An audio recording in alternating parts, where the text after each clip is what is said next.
Hello everyone, welcome. Okay, so that's that. So today we are going to be streaming Shattered Souls.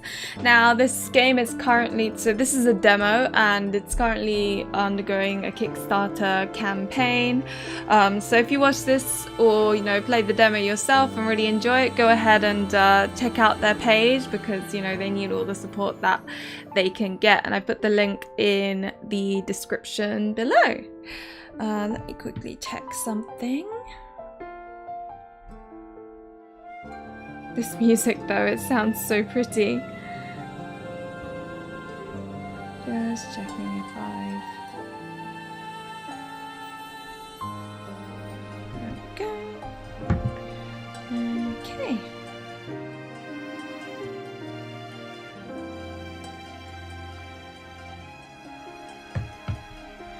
Just adjusting everything. Yeah, this isn't the only one. I've got two more. One's also doing Kickstarter. The other I should have done it in July, but it just completely went past my head, so I need to do that one as well. So after this one there'll be two more OTOME that I need to get through. But anyway, let me close the door quickly.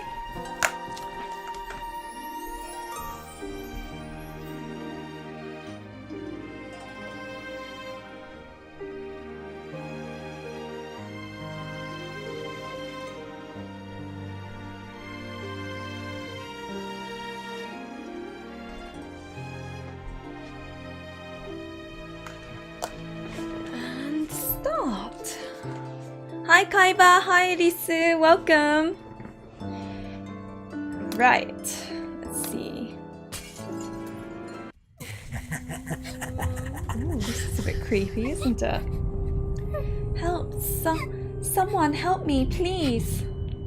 A growl of the evil creature feels like it shakes my entire room. I watch in horror as a black mist-like creature slithers closer to me. Oh my god. Is this a love interest? I'm joking. Hi Fancy, welcome. I cover my head with my hands and cower in the corner of my room. I want to call Mum and Dad. I want Chris, but I don't want them hurt because of me. But what is this? I suck in a deep breath and try to stifle my scream as the monster gets even closer to me. Hi Nova, welcome! I'm so scared, please, someone, please help me, please save me. I curl into a ball and do my best to shield myself as the monster draws closer. It's going to eat me, I'm going to die! Whoa now, that's not very nice. Oh? I open my eyes when I hear someone's voice, but I can't see clearly. It's too dark in my room. All I can see is a very tall silhouette of a person. Did I hit tall? This person is standing between me and the monster. I pray. Oh god. Your prey? That little girl? Hi, what, welcome.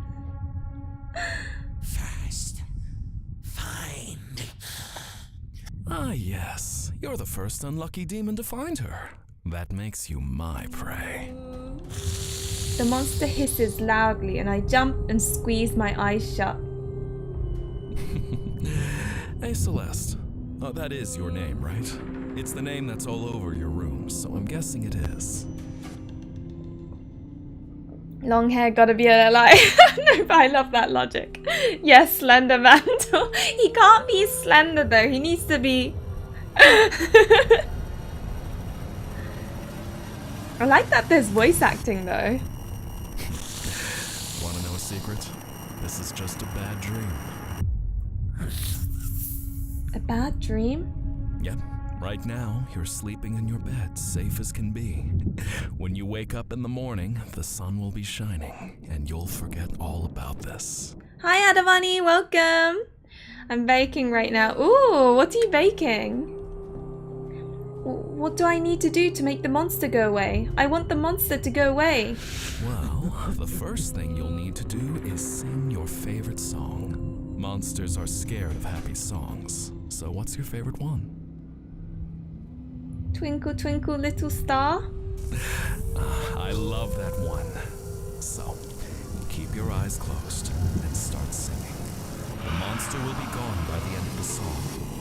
And then you can wake up from this bad dream. Do you promise? I promise. I'm not gonna sing that. But you guys can sing it in your head. Wait, hang on. Wait, hang on a sec.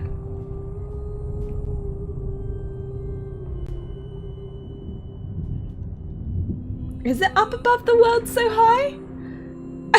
I'm like trying to sing it in my head. No, I'm not singing it.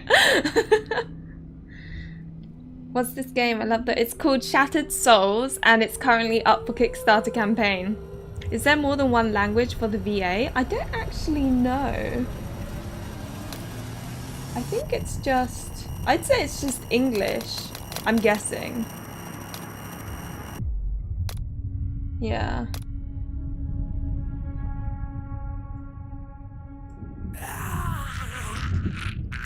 Oh my god. After a moment, the horrid sounds stop. Everything is silent, but I'm too scared to look. Great job. The monster's gone. You did so good. I'm proud of you for being brave. Can I wake up now? You can, but first, you need to keep your eyes closed until you can't hear anything anymore. Then you'll wake up to the sunshine. I keep my eyes closed and trust the voice of the man who saved me. Oh? And I'm guessing that's the guy? That's just Granny, don't mind her. Fancy.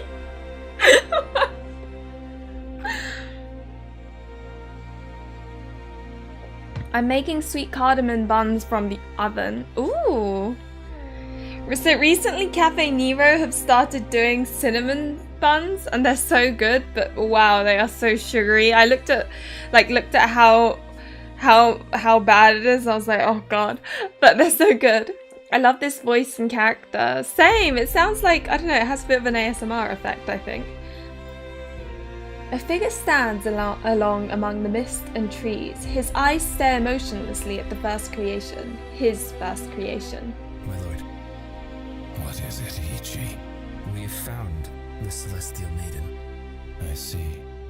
It's cool to have like English voice acting, right? It feels very refreshing because normally, you know, it's always Japanese voice acting, which is cool too, but yeah, it is indie, I know, right? They also did Glass Heart, by the way, which I played one route of previously. His non-committal response echoes the current amount of interest that he has in her. Nevertheless, Ichi continues his report. It seems the Celestial Maiden has entered the cycle of reincarnation, which explains her soul's disappearance. That's unexpected. As he says this, his eyes do not deviate from the tree in front of him. Not only that, but it seems her soul is on the verge of completely shattering. At this, he turns his attention to his familiar. Shattering? Why? I am not sure, but I theorize that it stems from loss or heartbreak. It's the only thing that could damage a goddess's soul to this extent. Where's her soul, currently? In the Maiden of Earth's domain. The Maiden of Earth found her. Well, one of her demons did. I acted on my own to save the Celestial Maiden by sending Marris to intervene. How troublesome. Forgive me. He was the only one who could make it to her in time.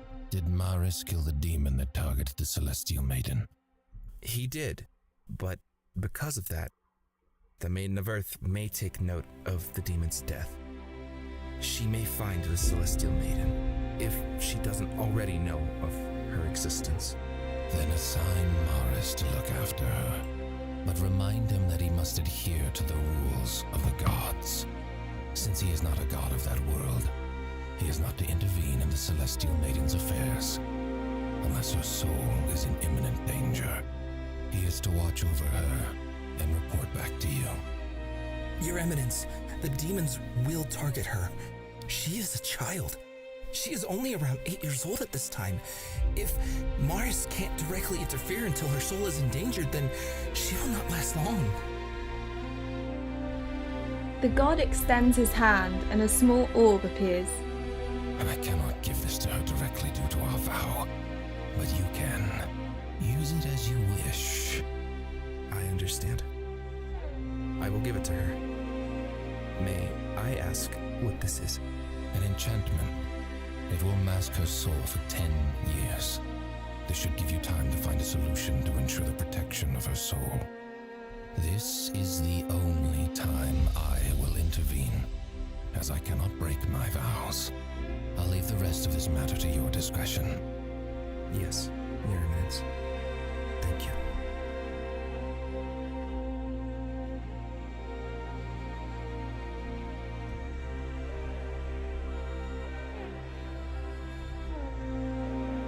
With that, Itchy turns and leaves the garden. As soon as he is alone, the being returns his attention to the tree. A shattered soul. What could have happened to make her that way?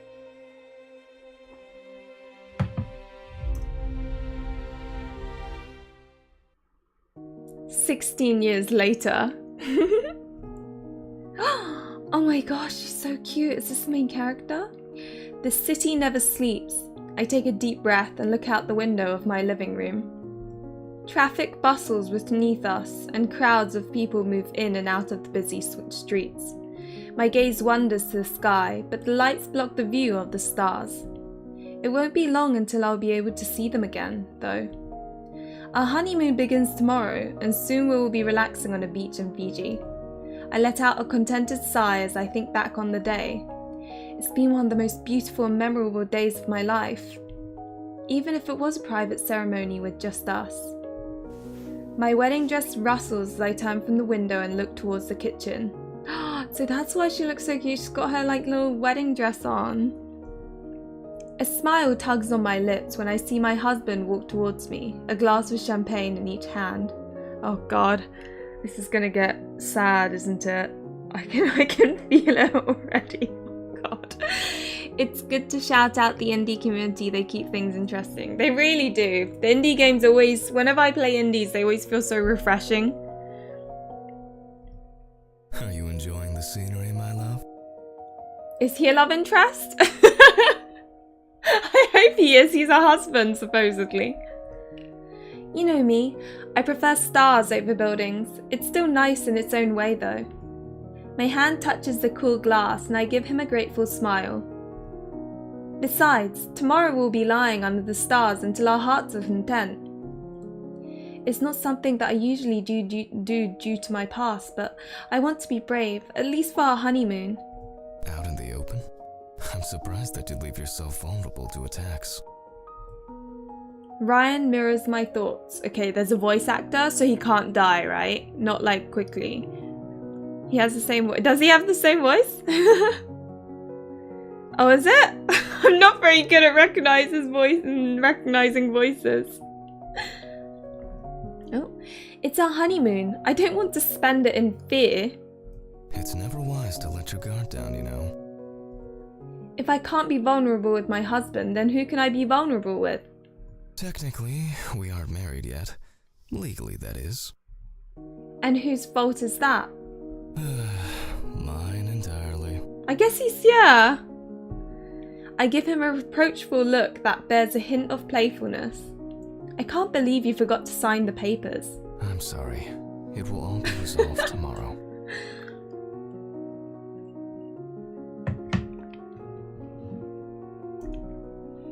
You're right. Tomorrow we'll be legally married. But we're still husband and wife tonight. We're married in the eyes of God, and I think that's even more binding than paper. Very true. Until death do us part. Which will not be for a long time. I've had enough death to last the rest of my life. You certainly have. I return my gaze to the window and Ryan wraps his arms around my waist. He pulls me close to him and I lose myself in his warmth. The ceremony really was beautiful, but I hesitate to finish my statement. He shouldn't get mad at me, right? I wish we could have invited Gran and Karver. Your grandmother lives 10 hours away. Did you really want her traveling for such a small wedding? If everyone was... I would be impressed if one voice actor voiced every single character, but you couldn't tell until the end. Now that would be just wow. I know. That's why I didn't push the issue. Sorry for the thought of everyone. Oh no, I'm gonna start giggling and not being able to stop again, aren't I? I know. That's why I didn't push the issue with Gran. And Karver, well, you don't get along with him anymore. He'd probably try to convince you not to marry me. Who's Karver? I want to know. Guy is a shapeshifter then. He was really close to my brother. Even if we don't get along anymore, he's still important to me too. Just not having anyone at the wedding made me miss my family even more. I'm sure they were watching from the heavens, my love. Is it bad that this guy looks kind of red flag? Feels sus that he didn't sign the marriage paper. I was thinking that too. And I don't know, he gives off red flag vibes. I don't know what it is. My mind drifts to my family and then to Karver. He was my brother's best friend and practically lived with us as we were growing up. Well, until that night happened. Oh no! I really wanted to invite him to the wedding, but Ryan was adamant about it being just us. I hope so. I really miss them on days like this. Not having them by my side for my own wedding shows how much I've lost, you know? A small silence lingers after my comment, but I don't mind it. It's been 5 years since they were killed, but it still hurts. Have there been any new leads on the case? Any suspects? I shake my head and let out a heavy sigh. There's always new suspects. I mean, Father was an important government official. He had so many enemies that it's hard to narrow down. They all lead to dead ends though. Alibis, no motive, lack of sufficient evidence. It's always something. My fingers tighten into a ball. Still, I will find them eventually.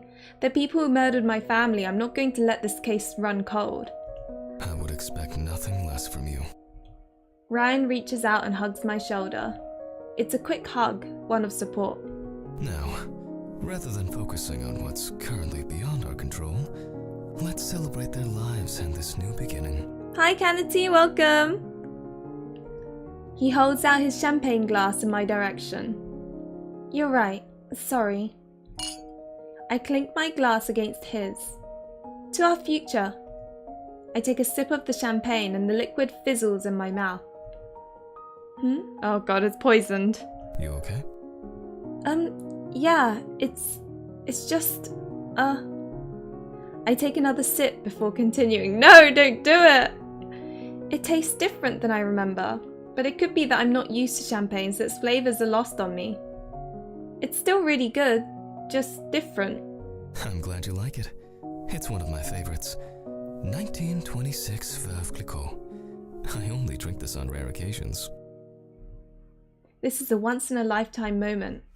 I lean my head against his chest and listen to his heartbeat.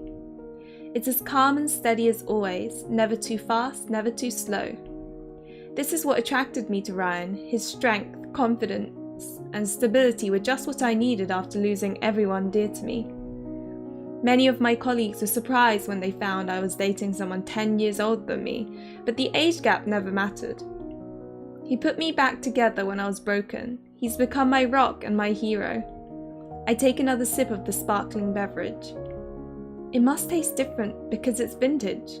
I've waited so long for this God. moment. Oh God, what's he done?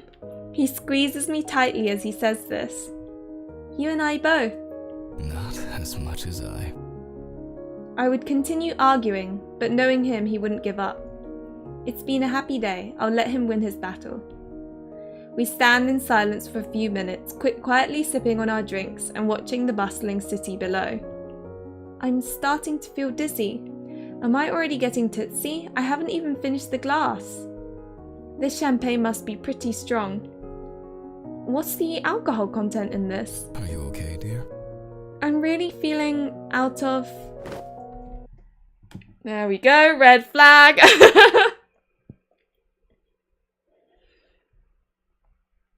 You told me streams at 10, but then I realized shows me Russian time. Ah. Yeah, this is an indie game. Oh, scary vibes. What's going on? Yeah, you walked in at red flag doing red flag things. Poisoning your wife as well. I wonder why he's done it or what he's done. I barely have the strength to keep myself propped up on all fours. Ryan, something's wrong. I expect him to come to my rescue. I expect him to be just as worried as I am, but he's just standing there and he's smiling? No, I'd say this effect is expected. I'm not drunk. My body feels really... Yes. Nausea, vertigo, weakness, tightness, and pressure in your chest. Those are all the beginning symptoms. Oh my god. What? Pretty soon you'll start to have difficulty breathing. An unbearable pain will rack your entire body, causing you to convulse. Your heart rate will increase, throwing you into a tachycardic state, until ultimately, your body just decides to give out. What are you... Dearest, I told you that I only drink 1926 Veuve Clicquot on rare occasions. In my case, it's to celebrate the end of a successful mission. Oh my god. Ryan kneels down in front of me and tenderly moves some of the hair from my face. It's an act that was once so romantic, but now it feels chilling and inhumane.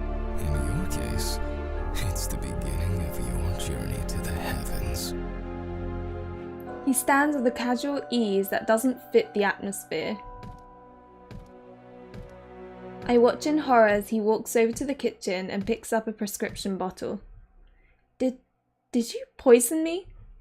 My arms can no longer bear the strain of my weight.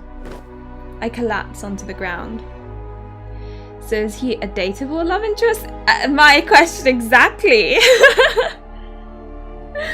Oh, is it similar plot as what I translated where she incarnates for revenge? Ah, who knows? That's a wedding gift, I guess. Why? Why would you do this? Ryan flips me over so that I can see him. I try my best to push off him, to move even so much as an inch towards the door.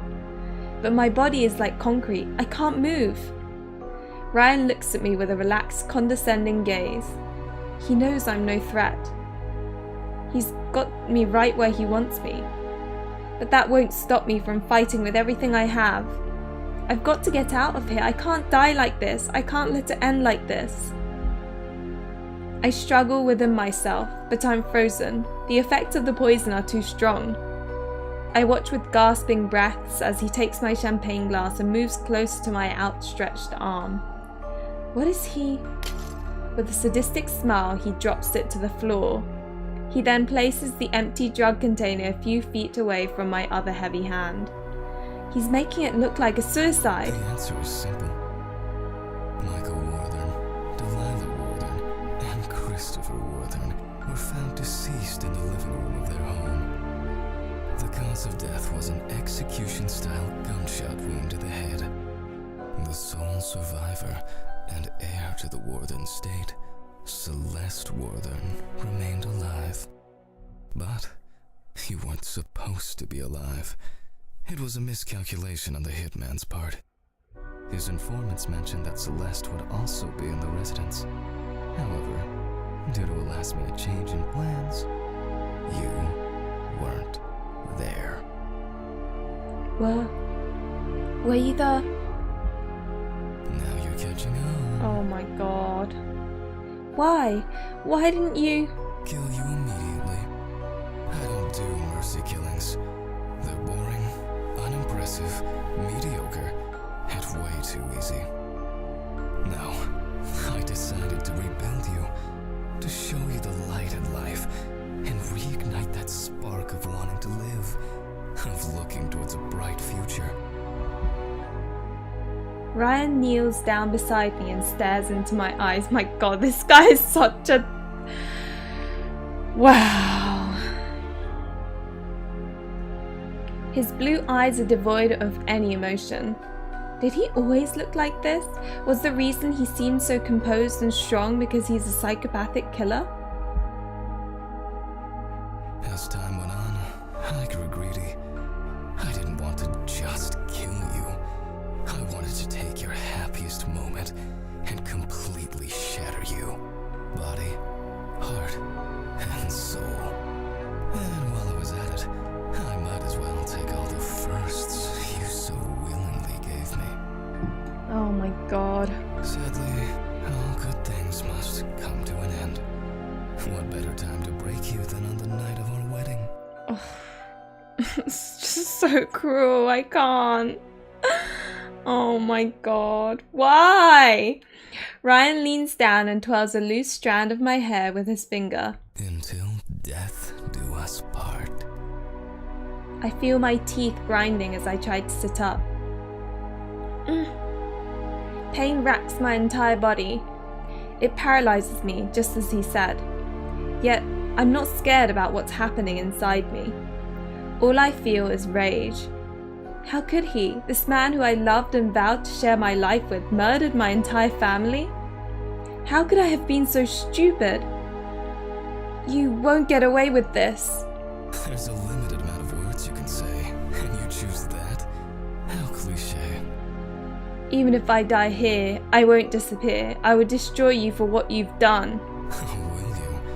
I'm looking forward to it. I've never been haunted before. It sounds intriguing. Just be sure not to attach your soul to something in this room. Otherwise, you'll be stuck here forever. I scream in agony as my body feels like it's being torn apart. Ryan looks at his vibrating phone and then returns his emotionless gaze to mine. As much as I'm loving your performance, I've got other matters to tend to. I desperately try to move my body, but the pain is unbearable. Sorry, but if you're a professional assassin, you should make sure that she's dead before you leave the room. Oh god. I'm trying to make it, light-hearted. I know it's not really working, but you will pay for this. I'm sure I will. Goodbye, my wife. Oh.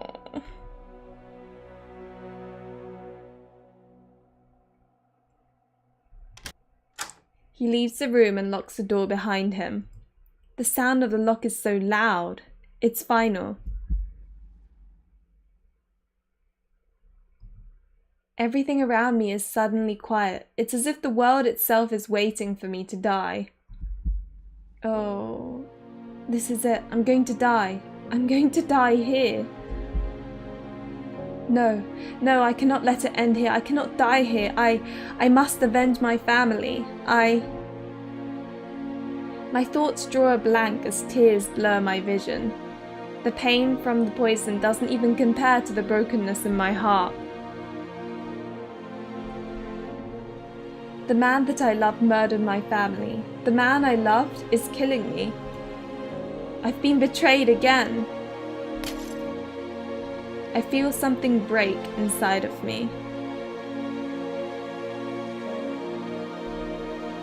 I can't die here, but who can help me? Who would help me? I'm alone. I'm trapped, listening to silence and drifting in and out of consciousness. Celeste, are you in there? Oh, Karver, my beloved prince to the rescue! Is this like the kind of older bro-y character? I hope he's cute. I hope he's tall.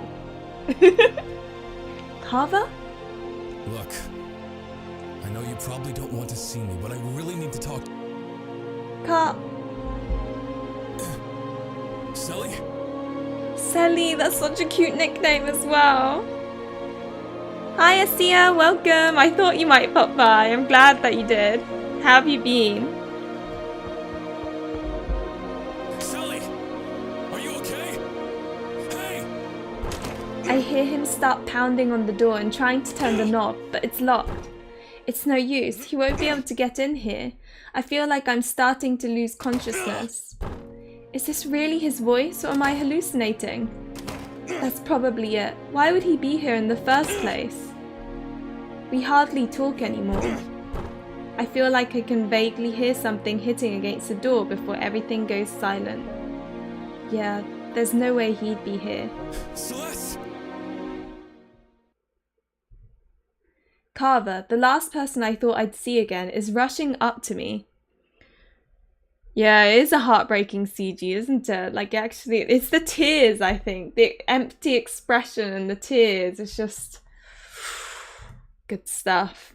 Hi, Hika, welcome. Yeah, it's already been quite dramatic, actually.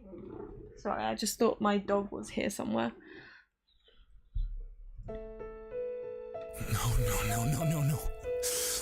Oh God, Sully. Oh. I'm excited. So many Otome news and other Yakuza. Yeah, another. I'm looking forward to. I need to get through Yakuza 0 already.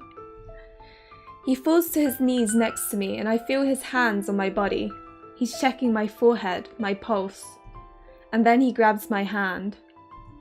He's shaking. He's shaking so much. Has he ever been this? Karver looks over and sees the pill bottle on the floor. Damn it, I was too late. Did Ryan do this to you? Did he do this, Sully? He looks livid. I want to tell him. I fight to get my mouth and lungs to cooperate with me. Just one word, one name. Yet all that escapes me is the slightest wheeze. I want to move my body. I just need to nod my head, but it feels like stone. Hey! No, don't close your eyes, Sully. I'm going to get help, so stay awake. Don't you dare give up on me, you hear? Dude, he is so much prettier. Hi, sir. Okay, he looks like he would be tall, right? He does look like he would be tall, so I am satisfied. Why was she with that old bastard? Oh my god. He does look like an overgrown puppy. I love that trope. I can't talk. I can't move. Hello? I need an ambulance. Location is 451 Broken Avenue. My friend is unresponsive. I think she's been poisoned. Please hurry. I know poisoning when I see it. I don't have time to explain. Just get someone here now. Then how far out are they? There should always be a unit around this area. Damn it. Just hurry. I'm going to die here without getting justice. Again. Again? Why do I keep saying again? What am I not remembering? Celeste, don't close your eyes. Help is on the way, so don't give up. Hey. Silly. I'm sorry. Everything is fading away. Sally!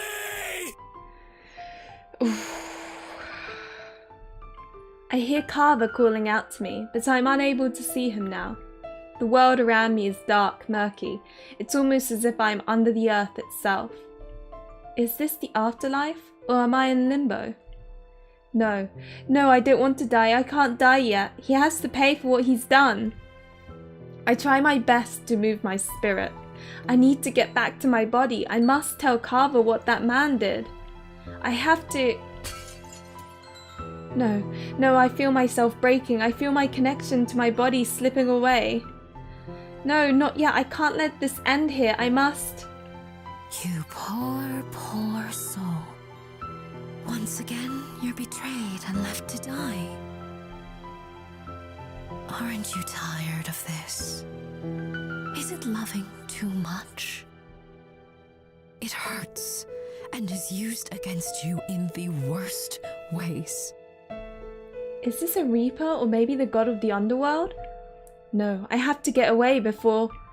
I look away from the being and try my best to move my soul. Why don't you give your soul to me? I can give you revenge on the mortal that broke you. Her words immediately silence my thoughts. Ooh, pretty. I look over and see the woman clearly for the first time. I love this guy's voice acting, yeah, because she goes back in loop. Like, yeah, I wonder if it is a looping kind of thing. He's so cute, I really love this demo too. Hey Emily, welcome! In book I translated, the girl got second chance but kept her memories. Okay. Revenge. In exchange for my soul? I swore I'd make that beast pay for what he did to me and my family, but that's a heavy price to pay. I suppose it could be considered a decent price. However, if it gets revenge on that monster of a mortal, wouldn't it be worth it? Oh, should you go with it? Her response to my inner contemplation surprises me. Wait, you can hear my thoughts? Yes, I hear the cries of your soul. If she can hear me, then maybe she can help me. Maybe I can get revenge on that monster. Still, there's a part of me that doesn't trust this being. There's something about her that seems familiar. Who are you? I go by many names. The people of Earth worship me as Gaia, but you can call me Everin. Oh, is this another character that we get to be with? Who knows? And I know, right? Their voice acting is so good. And I love a good revenge story, so... I managed to turn myself enough to see a dark, shrouded figure. I can't make out any distinct features. He's hazy, like he's here but not here. It's almost like he's trying to force himself into a place where he doesn't belong. God of Remoire. What are you doing in my realm? Sorry to barge in uninvited, but I have business with Celeste. With me? What does a god want with me? The shadowed figure reaches out his hand in my direction. It's misty and hazy, but I start a slight warmth from it. Celeste, Sense come even. with me. Let's heal you and bring about a better future. A better future? Is there really such a thing? And why should she go with you? Can you truly heal her? Give her her soul's desire. No, you can't. Celeste, you should remain here with me. Take my deal. I'm the only one who understands you, and the only one who can give you your deserved revenge. I can avenge you and your family. Don't listen to her. Come with me where you have a future. I know it's uncertain and scary, but my path gives you a chance. The right seems more sensible to choose. A chance for what? To live out her days festering in the mistakes she's made? To carry the burden of knowing she gave everything to a man who murdered her family, and she's letting him get away with it? She turns to face me. If you go with him, you will not be able to get your revenge. You'd sacrifice justice for your family, for an uncertain future? It's still a future nonetheless. Come with me, Celeste. Yeah, that's crazy. I wish I could have voice acting like that in my games. Maybe one day. It's so good, right? I think, yeah. I mean, that's why they've done the Kickstarter campaign to, you know, try and get as much money as possible to be able to afford these voice actors. Which, by the way, the link is in the description below. He holds out his hand. My mind is reeling from everything that is happening. Two gods want me. One wants my soul in exchange for revenge, and the other wants to take me to God knows where. It's a risk either way. Gaia could take my soul and leave Ryan alone. This god could take me and I'd never get justice. I look down at his outstretched hand. He's shaking. He seems to be really concerned. Why? Why does he care what happens to me? I look back at the being in front of me. Who should I trust? What should I do? Okay, right. So maybe this is where you choose your love interest. I think I'll go with God of Remoire. Do I really want it to end here? I feel like I'm being sucked in towards Gaia. Her words almost seem to beckon me, but there's something inside of me that's screaming. Again, again, again. Again? Try again. Try again. No. My words don't sound ghostly or like internal thoughts. I feel something inside of me pull together so slightly. What? I'm not going to let it end here. I'm not going to shatter. I'll try again, even if it isn't in this life. So you want to keep getting hurt? You want your murderer and the murderer of your family to walk free? You're the god of this world, aren't you? Yes. Then why do you need my soul to intervene? I was treated unjustly, but I'm the one who has to pay the ultimate price in order for him to be punished. Why don't you stand for the innocent and punish the cruel? Why do you knowingly allow people like him to walk free? It's wrong. You are still naive. Naive. Your soul is already shattering. If you do not accept my offer, you will vanish from existence. You've been hurt too much to recover. No. You're broken. Gaia reaches towards me as if to grab my spirit, but the shadowy figure jumps in front. Not if I can help it. Celeste, will you come with me? Just say it and it will be done. I can't move my body. If I move my spirit, I feel like it will crumble. I'm in so much pain. It'd be so easy to end it all, but that nagging voice will not leave. Try again, try again. I look at the shadowy figure. I'll go with you. You got it. God of Remoire! When I first heard about this demo, I immediately put the Kickstarter link in the Discord. Understandable. Wonder, do we choose between two plot lines here? It seems like it.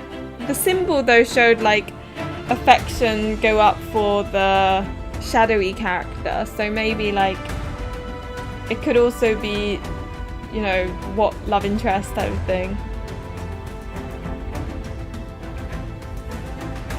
I mean, I'd go for looping for revenge, but I'm more into men than women, so I'm picking the male option, basically. Plus, I want to know what he looks like.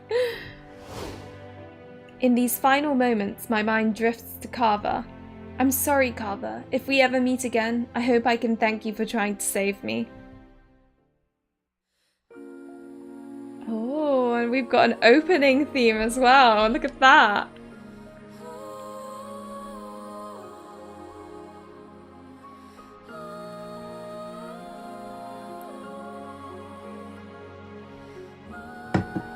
Dark fantasy is definitely my idea of fun, so...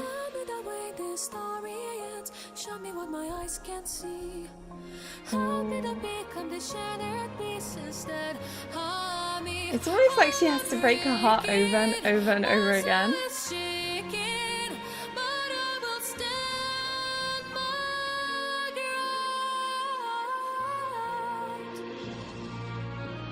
Oh my god, he looked cute.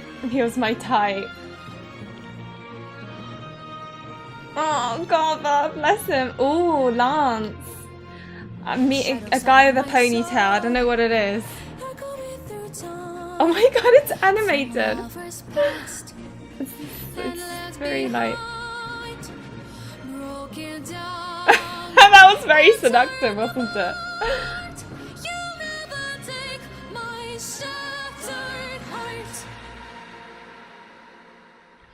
Pretty. Oh, that was kind of exciting. Ugh, my head hurts and my entire body aches. Wait, it hurts? I need to check this game out desperately. It looks so amazing. What the heck? Red-haired guy is my type. He looks kind of like evil. I like that. This is a demo. It's in Kickstarter, so if it gets funded, yeah, it will be out at some point. I'm interested in the blonde hair guy. Looks-wise, he has caught my attention. Karver is still #1 for you. Right, I was dying, and then I slowly opened my eyes. Hey there, Smexy. Smexy? I haven't heard that in so long. Yeah, the Kickstarter is ongoing. I'm curious about the setting because the apartment and evil husband look very modern and like real life. I know, right? And look, they're in fantasy world now, so I'm really curious how it like links. I bolt upright and spin quickly, throwing everything I have into a wild swing. My swing whiffs by, narrowly missing his face. The man gently glides away as if on a stroll through a park. Whoa there! Pretty quick reflexes for a mortal. Terrible form though. I recommend boxing classes. Blonde guy declined. Oh, Smexy. I know, right? Who says that nowadays? That voice. He smiles brightly at me. Don't be alarmed, I don't bite. Unless requested. A stupid grin replaces his annoying smile. What the heck is this guy's prop? Before I can respond, a wave of pain shoots through my body. I'm going to collapse. You probably shouldn't have gotten up so quickly. Your body's not used to teleporting. Anyway, I apologize for the pain. I bet you're feeling like utter trash at the moment. The transition was less than ideal, but it had to be done. Yeah, so they need another 7,000 basically for it to actually go through. The strange man smiles somewhat apologetically. At least it's better than being hit by Truck-kun. I'm not so sure about that. My bad. Thankfully, the effects should subside in an hour or so. Water? With a flourish of his hand, a goblet filled with crystal clear water appears and he holds it out to me. Pass? He shrugs and the water vanishes as quickly as it appeared. I try to keep my calm at everything that is happening around me.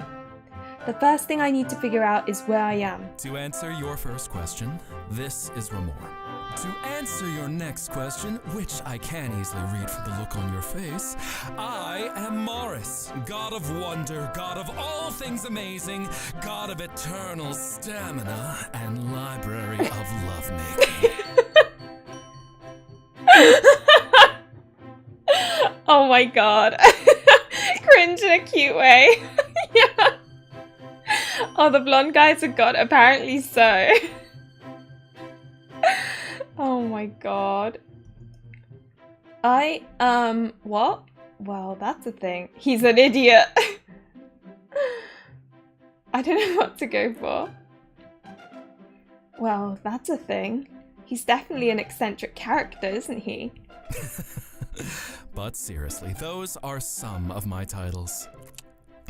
However, for you, it's best to say that I am the god of this world, Remoire. Bye, Marris! Sorry for my loud voice, I can't help. I like him too, he's so silly. Oh my god, wow bro, your ego is big, that's for sure. He's an Ore-sama character. But like, the weirdly himbo-y kind. God of Remoire? Right, Gaia called the shadowed figure the god of Remoire. It's all coming back to me now. So, you're the one who saved me?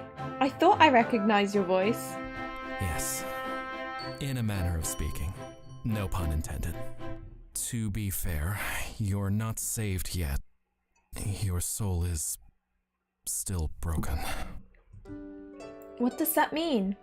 It's like a mirror that's been shattered into countless pieces. And the only thing holding your soul together is my power. By bringing you to Remoire, where my power is at its strongest, I was able to extend your life. But if the pieces of your soul are not repaired within 6 months, then you will most certainly die. So, my soul is breaking apart, and if it's not fixed within half a year, I'm dead? Yes. Is this really happening to me? This can't be real, right? Please tell me this is a crazy dream caused by last-minute wedding jitters.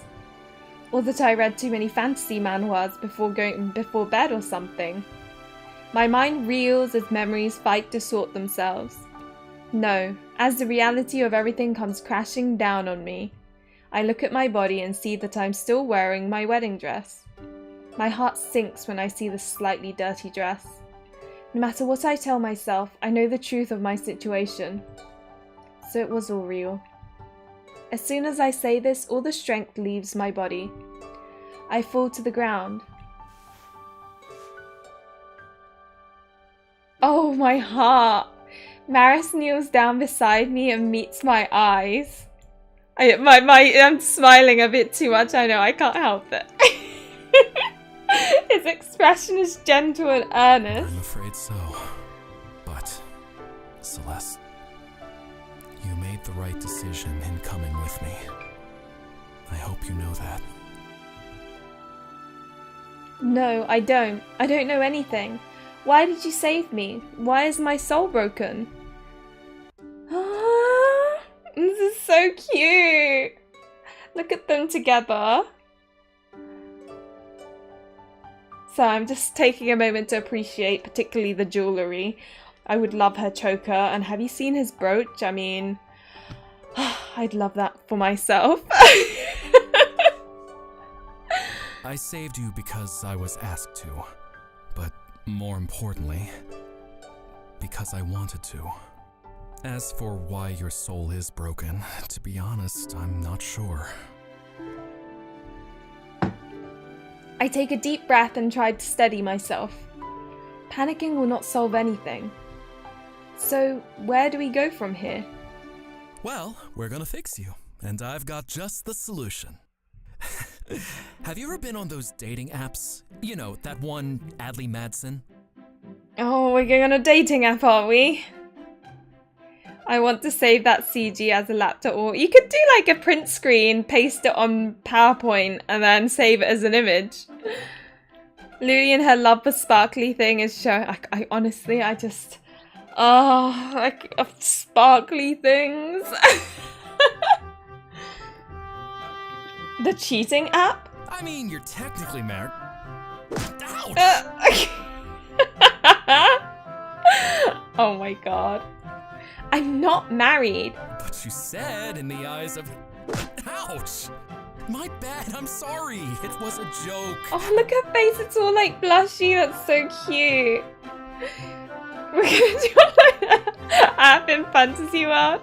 Okay, but why was he earnest in helping MC? Hey, Bo, what's up? He just scratched my leg. I don't know why. Isn't that the dating app for married cheaters? And apparently because she's married. And hi, Nanobi, welcome. I give him a stern look. One that was way too soon. Sorry.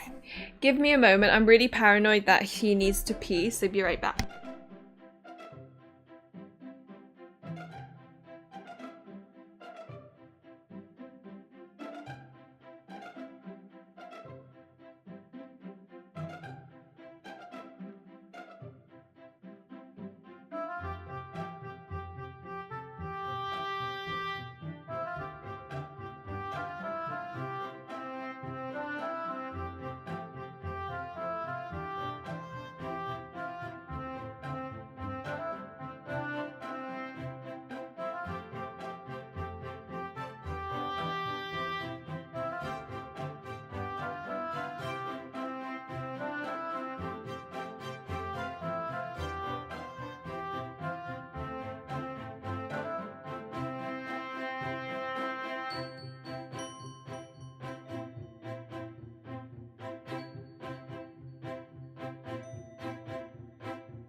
Okay, I'm back.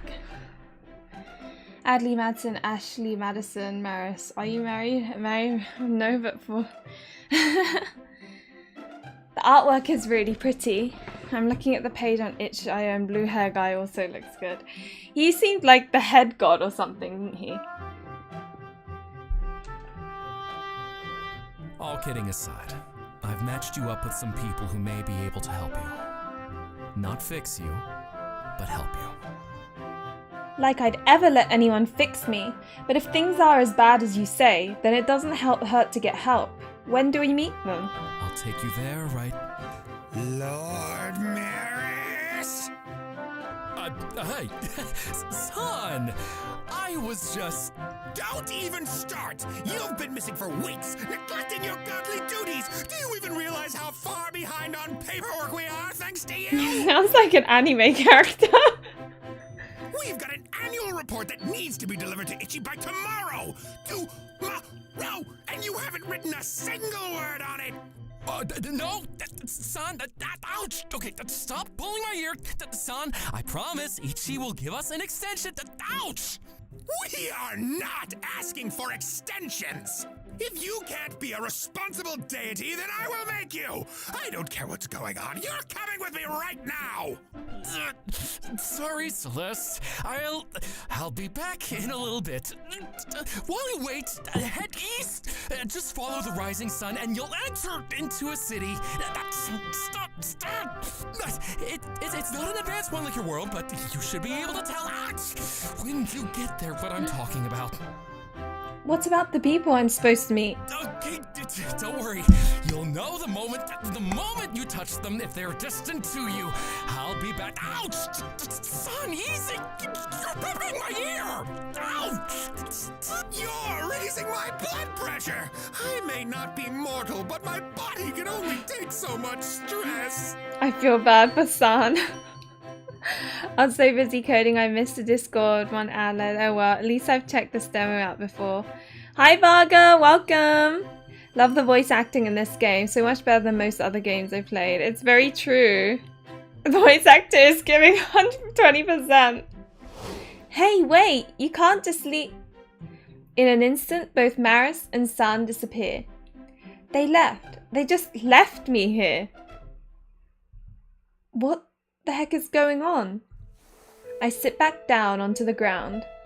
I feel like I'm in a dreamy haze. My mind just can't process any of this. Is all of this really happening, or am I hallucinating? I look around me. Everything is so lush and green. It reminds me of when I was a little kid. It's like I'm in paradise.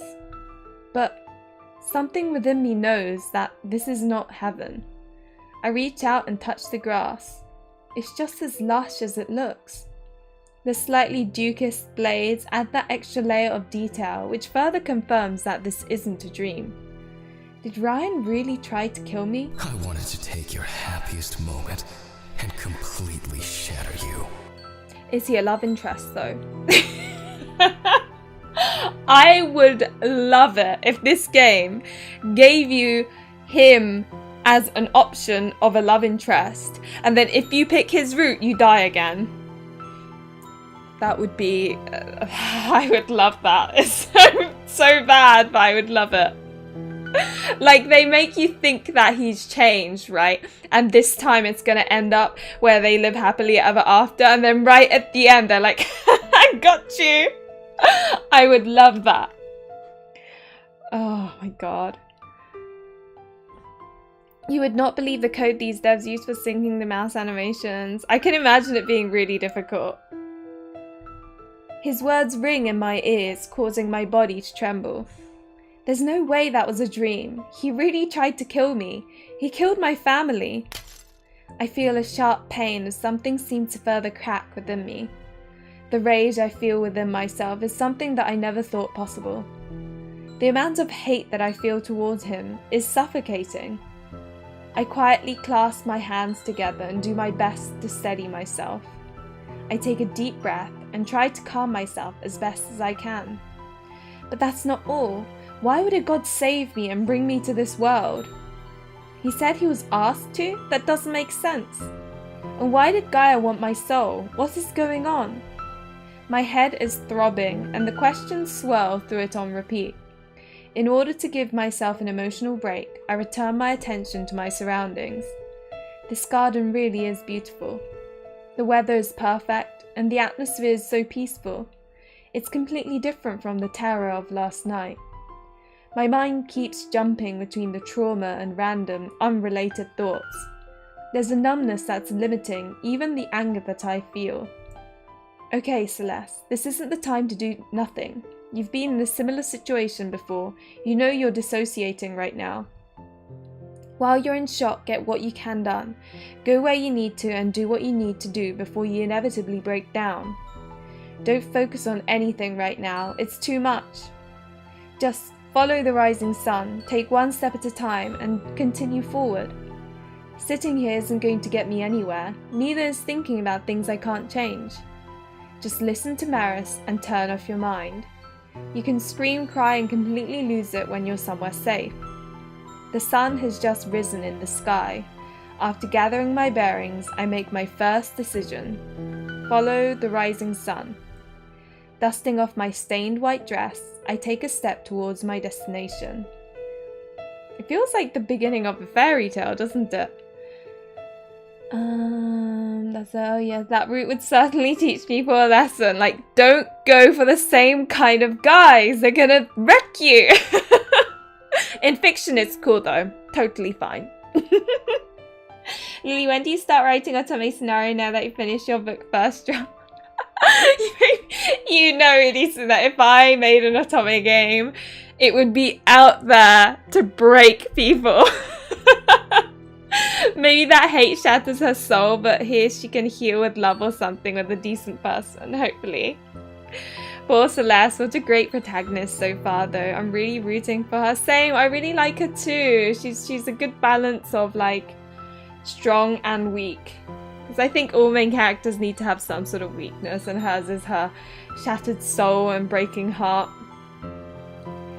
I'd like to come up with a story for an Otome game, but the programming, art, all of that, not for me, unfortunately.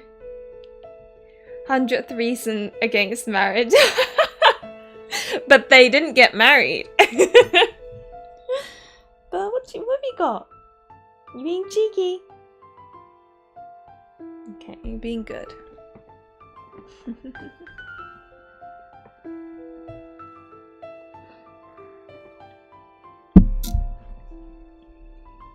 I know I said that I didn't need to focus on anything, but do I really need to enter this city? I stand frozen in place just outside the village. People are dressed in fantasy-styled clothes. There's no cars or any form of technology. I'm really all alone. I'm alone in a completely different world. I feel like the air is taken from me. I can't catch my breath. My heart feels like it's in my throat, and I feel sick. No, Sally, this isn't the time to have a breakdown. Come on, keep it together. Keep it... Why me? Why did this have to happen to me? My legs are shaking as I lean against a tree. How long do I have to endure this? How long do I have to be strong? What sort of twisted fate have I been dealt? Why did a god bring me here? Do I even want to know why? The world around me spirals like the countless questions that filter through my mind.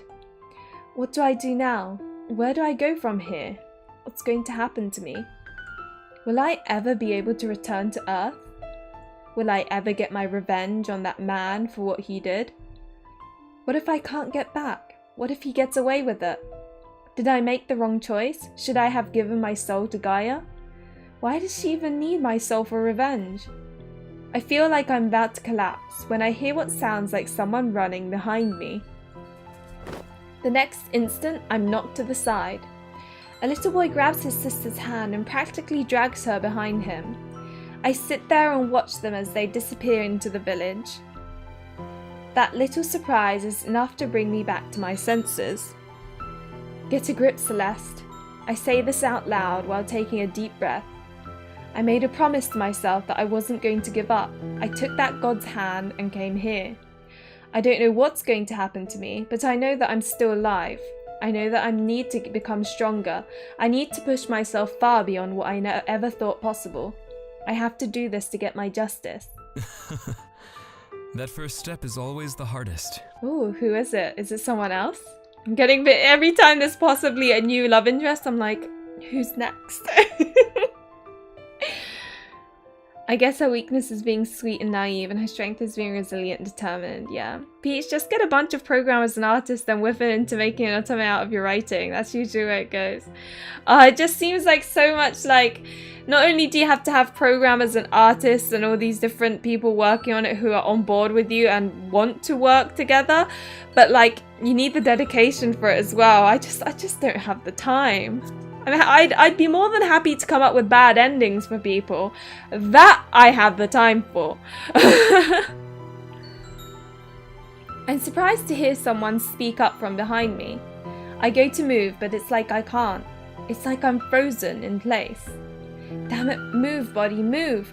Why am I stuck like this? I see the man walk out in front of me from the corner of my eye, but I can't get a good look at him. I just stare at the ground in front of me. Forgive me for butting into your business. I just want you to know that you'll be okay. Even if it's scary right now, you'll get through this. I feel enraged at my helplessness. Is this some kind of joke? Are you another god toying with me? What do you know about me? What do you know about what I'm going through? I don't know anything about you, but I do know you're not from Remoire. That wedding dress is a dead giveaway. The wind flows through the trees and brushes through the loose strands of my hair. I was in a similar position once, so I felt I needed to say something. Remoire has become my sanctuary. I'm sure it'll be the same for you. Good luck, beautiful maiden. May this be your refuge from Earth. Wait, are you from Earth? Who are you? For the first time, I'm able to move. But it's like he vanished into thin air. Oh, damn, I thought we'd get to see another Ikemen. There's no way a human could vanish like that, right? Am I losing my mind? Maybe I'm already having my mental breakdown. Then again, if that was a god, then he could probably vanish like Marris did.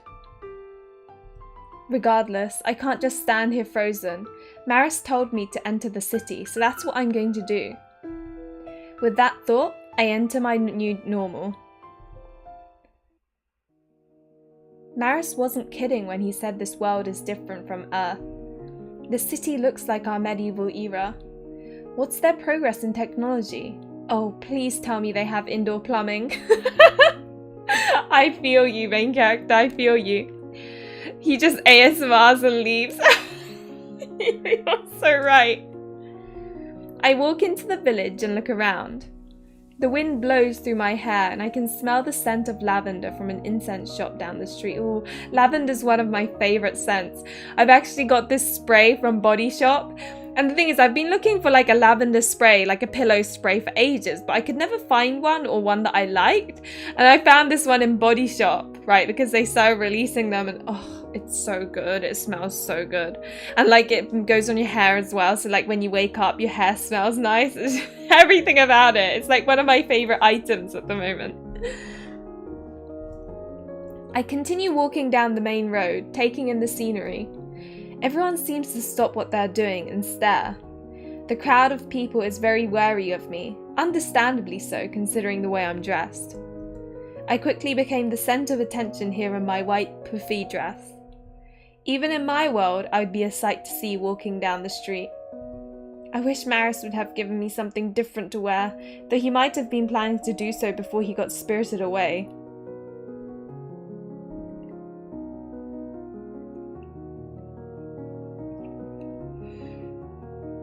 Sharp but sweet. I'd say it smells herbal. Seriously though, how could he just leave me like that? It's so irritating. The next time I see him, it's an elegant herbal fragrance. Oh, you don't know what it smells like? Lavender is lovely, it really is. Next time I'm going to give him the tongue lashing that he deserves. I don't care if he's a god. I wonder how long he will be gone. Doesn't mortal time differ from the gods? What if I'm left alone for days or weeks? I have no way to take care of myself. Ugh, the more I think about this, the angrier I'm becoming. Alright, new plan. Don't depend on a flippant god. Instead, plan to work through this alone. Be the woman that your future self would be proud of. You got this. Mission number 1. Acquire funds. Very sensible. Lavender's too strong for me. I think it needs to be the right amount. Too much of it is like, yeah, not great. Ooh, lavender and vanilla. That sounds really good. My go-to is like a rose scent, which is extremely floral. In fact, my mum got this for me. It's from Diptyque. And it's like, I don't know what it's made from, but it's like this, it's this little thing with a rose on it. And then it's got the inside, and then like, you put it on your pulse points, and it smells really nice. And you know, the best part of this is that if you go on a bus or something and there's someone stinky, you can put it on your nose and then no longer you can smell the stinky person. You just smell roses. It's perfect. So that's my main reason of bringing it around with me. I'm sure many of you understand though. It's so pretty, right? I love that. And she gave me a refill as well, so I'm really excited about that.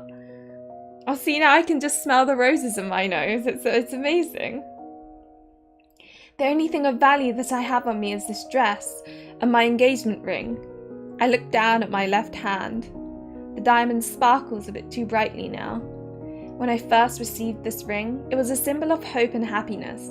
Now it's a horrid reminder of the evil that hides in people's hearts. I'm like, girl, he was an a-hole? Do you really think it's going to be a diamond? Chances are it's going to be cubic zirconia. Oh dear. Nothing wrong with cubic zirconia, but if someone tells you it's a diamond and then it's a cubic zirconia, then it's so sad. I love those scents too. People always say it's grandma scent, but I don't care, right? Rose is considered grandma scent, but it smells so good. Oh my god, I hate it when people say that. Don't mind them. It's elegant and feminine. Cottagecore. I love that. It's so true though. Okay, next time I'll say that, Nanomi. Cottagecore. Which I love the aesthetic of. It's so cute. Still, I think it would be best to keep the ring until I get a better grasp of the monetary system here. I'm sure a diamond ring would sell for considerably more than a dress. But looking at... You say that, you'd be surprised. But looking... It depends on the size, the clarity, whether there are inclusions in it. But anyway. But then again, her wedding dress is dirty, so she'd need to clean that first. But anyway, but looking at everyone's clothing, I assume the materials for my dress are quite rare. If I sell it, I may be able to get a decent amount. I look around for a store. The problem is, I don't know or understand the currency. I don't want to get scammed due to naivety. I'm sure they will want to barter for the goods and try to get the best deal. Barter? Wait, what if they don't speak my language? Marris is a god, he's bound to understand all languages, but other mortals? And that other guy said he was from Earth. He was probably either a god or a figment of my imagination though. I'm pretty sure I'm losing it. If I go up to them and start talking to them in a language that they don't understand, I could find myself in big trouble. But Marris told me to go to the city, didn't he? Or did he mean wait at the city entrance? Oh crap. I scan the area around me. Everyone has kept a safe distance. I can't hear what they're saying either. It's all hushed, mumbled tones that meld together. Even the children who were once running in the streets are now gathered near the adults. I get that I stand out, but isn't this reaction a bit over the top for a woman? I hear someone approaching me from behind and turn in their direction. A man walks out of the alleyway. Oh god, here we go. Oh, what's gonna happen? So in England, there's also a tradition to gift a ring with diamond for proposal, like in USA. Well, I'm joking. Like any reason. I would say that it can be, like, I personally would rather diamond because I always say it's the only time you will get gifted a nice diamond ring, right? And also, it's fine to buy yourself a ring with a big diamond on it, but a lot of people will misunderstand that it's an engagement ring, which is why I always wanted a diamond engagement ring. But it's totally, it's quite normal as well to either get a sapphire or ruby. And then emerald is an option too. But I wouldn't recommend emerald because emerald's got a lower moss scale, so it's softer than sapphire or ruby. And I'd say diamond is the best because it's the hardest. Sapphire and ruby is so a diamond is a 10, which is the highest, and then sapphire and ruby is a 9. So it's almost diamond level, but it's not quite. And that's why I'd say it's a good stone to go for if you want to get an emerald ring for you want to get an engagement ring for someone, because I don't know, one of the things you really got to consider is how long it lasts, right? We don't have a tradition of engagement ring at all. Okay. As someone who's obsessed with shiny things, I think bless my boyfriend, he's always had the pressure of sort of almost oh god, it needs to be one that's, and I told him it doesn't have to be expensive, I just want him to spend a lot of time in choosing it. That was my one condition. Rubies are my favorite. They look so deep. They are really pretty. Amethysts are pretty. I mean, like I said, I think any rock is fine on an engagement ring. Just I think typically rubies, sapphires, and diamonds are commonly used is because they're harder. So they're more scratch resistant. They're gonna last longer. But I mean, and also it used to be pearls and opals were quite fashionable for a while, back in the olden days, which is nice. But also I guess people back in those days didn't do any chores if they were able to get an engagement ring, so I just always found it curious. Yeah, I always think it's an expensive version of those penguins that go around picking, throwing stones on the pebbles on the floor to get the perfect shape, noise and feeling, and then gift that to the female penguin that they want to kind of mate with. It's forever. I think that's kind of what it's like. Oh, the only thing I know is that lab diamonds are better than mine because no impurities. Lab diamonds are more clear than mine, but of course they are much more common, and therefore I guess it costs a lot less and isn't as rare. So in terms of affordability, it's a good option if that's fine. But yeah, some people would prefer mine because it's more natural, as long as it's ethically mined, because obviously you don't there are, some people are gonna be a bit unsure about that, which is totally understandable. I mean, yeah. I'm imagining your boyfriend sweating as he looks at a bunch of by the sounds of it, he spent ages scrolling through and he did a really good job. He picked one that is extremely unique. So it's a Victorian ring, but the design it isn't the typical Victorian ring style. So I'm very oh, it's different, and I'm very excited.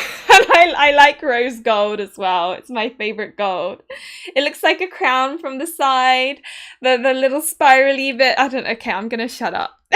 I get very excited. Well. Usually in Russia, it goes two people discuss, why don't we get married? Yeah, sure. Then they file documents and buy 2 gold bands for ceremony, and then after it, don't even necessarily wear them. That's so boring. What's the point in getting married if that's all it is? I mean, I know back in the olden days, getting married meant you get some perks, right? It's tax-free for certain things, it all works out. And I know even now there are some, I can't remember what it was, but there are some benefits to being married. No, I love hearing about this. I'm so happy. Yeah, I do really like it. It's so pretty. But the love diamonds, yeah. So, but anyway, I got distracted. Anything about sparkles. His gaze is on me. I can feel it. Here we go. It's a predatory gaze, one I'm all too familiar with. Hello there, pretty thing. You don't look like you're from around here. Well, at least I know that we speak the same language. He may be annoying, but it answers my question. I'm a traveler. Dressed like that. Is there something wrong with my attire? Most travelers don't want to stand out. Then they have something to hide. I don't. Well, if you don't have anything to hide, why don't I show you around? Show you around. I wouldn't trust this guy. Not interested, but thanks. Oh God. I turn to walk away when another thug grabs my wrist after there's a bunch of them. We weren't asking. Hey, don't be rough with her. Remember, she's much smaller than you are. The original man walks closer to me and gives me a smile. I return it with a glare. Come on, don't be like that. You're not from around here, right? You could find yourself in dangerous situations without a chaperone. Why not let me take that role? We'll get rid of this brute, and we'll have a nice date. Sound good? No, it doesn't. So you want to stay with this guy? You got interesting taste. The thug who has my hand pulls me closer to him. She smells good. Oh, I don't like this guy. He's creepy. Now I'm on my PC, I can see the game better. It looks amazing. It's so pretty, right? Of course I'd run into creeps like this, but after what I've been through, he's not the least bit scary. Yeah, we are more practical. Many people get married exactly to be seen as family unit. Hospital visit, important medical decisions. Yeah, no, that's fair. I love it how everyone's like, ew! His motives aren't exactly hidden either. I turn my attention to the thug who has me in his grasp. Excuse me, good sir, but get your hand off my wrist and your face out of my view. I do not have any intention of responding to your advances. I'm on my own. I've been on my own for years. It's taught me how to handle this stuff. Wow. There's not many women with your spirits. I am impressed. You got grit. I know, right? Ada Bunny, the sniffing is... I don't know why, but it creeps me out the most too. Yeah, she does. I like a woman like this. The man's grip on me tightens. I smell the alcohol and body odor emanating from him. It's moments like this that you want one of these on your nose so that you can't smell the vulgar scents. I hate dealing with guys like this. I hate this reality. Well, my nose doesn't like you. Oh, I love that comeback. I'm not even really sure what I'm saying right now. I'm tired of hurting. To think I married a man worse than this thug. To think I let him break me. It's infuriating. Watch your mouth. Wash yours. She told you, didn't she? You little... I've always rescued myself. I always have to rescue myself. I feel a stinging pain where his grip is pinching me. Hey, Bin. Relax. You're hurting Is her. this finally another love interest? She's making fun of me. You're disrespecting her. What do you think's gonna happen? I ain't gonna be disrespected by a bit. Ben. The man's grip tightens even more. Get your hands off. In an instant, I find myself pulled from his grasp. Causing trouble already, are you, G? Oh, ponytail guy. Ponytail guy. Oh, and he looks like a knight in shining armor as well. Oh, my heart. My heart. They're all attractive. What is this game?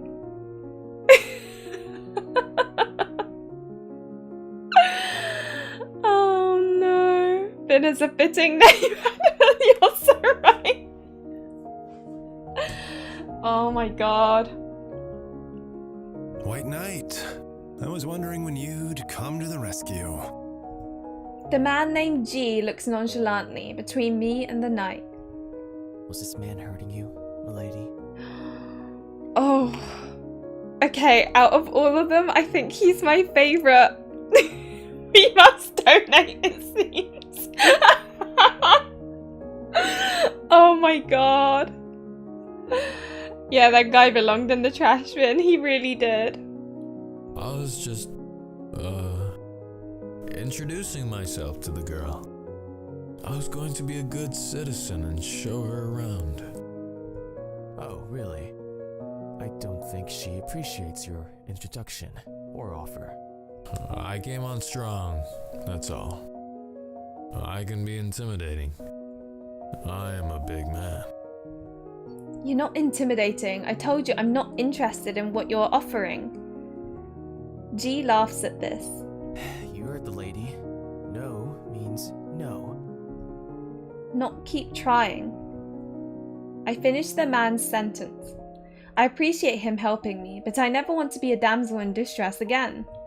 I'll need to learn from this moment. You heard her loud and clear. Get out of here. Don't bother this girl again. Whatever. She's not worth the trouble anyways. Spitting in our direction, the thug walks back towards the alleyway. And G, get better control of your men, or you'll deal with me. That was entirely my fault. I apologize, milady. We're both a bit drunk, and he doesn't listen very well when he's had some spirits in him. Okay, we see you, Sir Knight. This game is like coming out of the woodwork. Get ready, seriously. They're all so good. I love his blue hair and him being courteous. Same. His hair is what gets me, and his sleepy face. Me drinking tea and waiting for my guy. See ya. It's no excuse, but I hope you'll forgive him. Low classic. I know, right? It's so classic. The man bows before walking away. We stand there watching him disappear into the shadows before the knight steps away from me. It's not good to stand out in this city, even during the day. You know what it is about him and his voice? He gives off like, you know that trope of the knight who's pining over the main character, but the main character doesn't know? And it's like this bittersweet, oh, but he likes her so much. He gives off that vibe. I know he doesn't know her, but like the aura or like the energy he gives off is that trope. And I think that's what's hitting my heart, because that is one of my favorite things, like the bittersweet. Oh, it's just something about him. All right, it's my dog sleeping. Okay, G, you're in my bad books. I wouldn't sleep with you either. He needs to. Yeah, he has a really smooth voice. I wasn't trying to, but it's out of my control. My wrist throbs from where the thug was squeezing me. I find myself rubbing it unconsciously. Did he hurt you? Not really. It's nothing to worry over, Sir Knight. Call me Lance. Well then, thank you, Sir Lance. I don't mean to be rude, but I need to get going.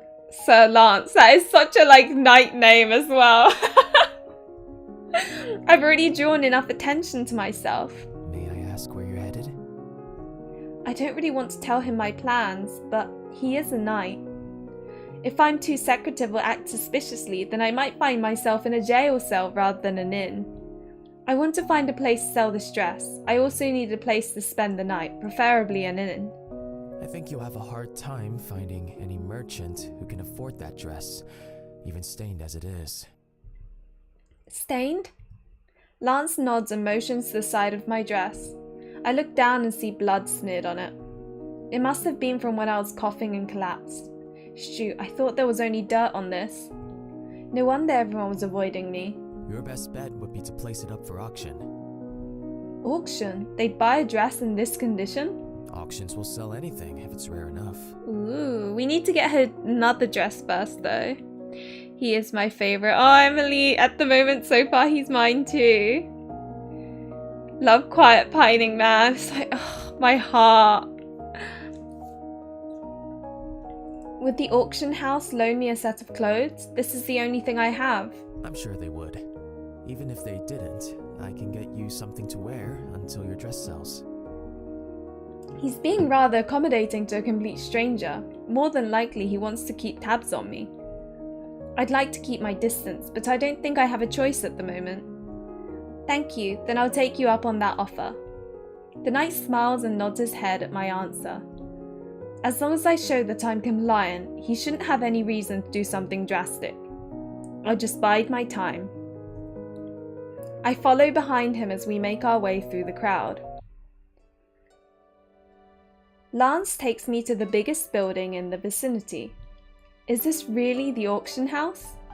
I was expecting something shadier, but this looks as if it runs through legal channels. Well, I am being escorted by a knight. Everyone's eyes are on me as we make our way into the building.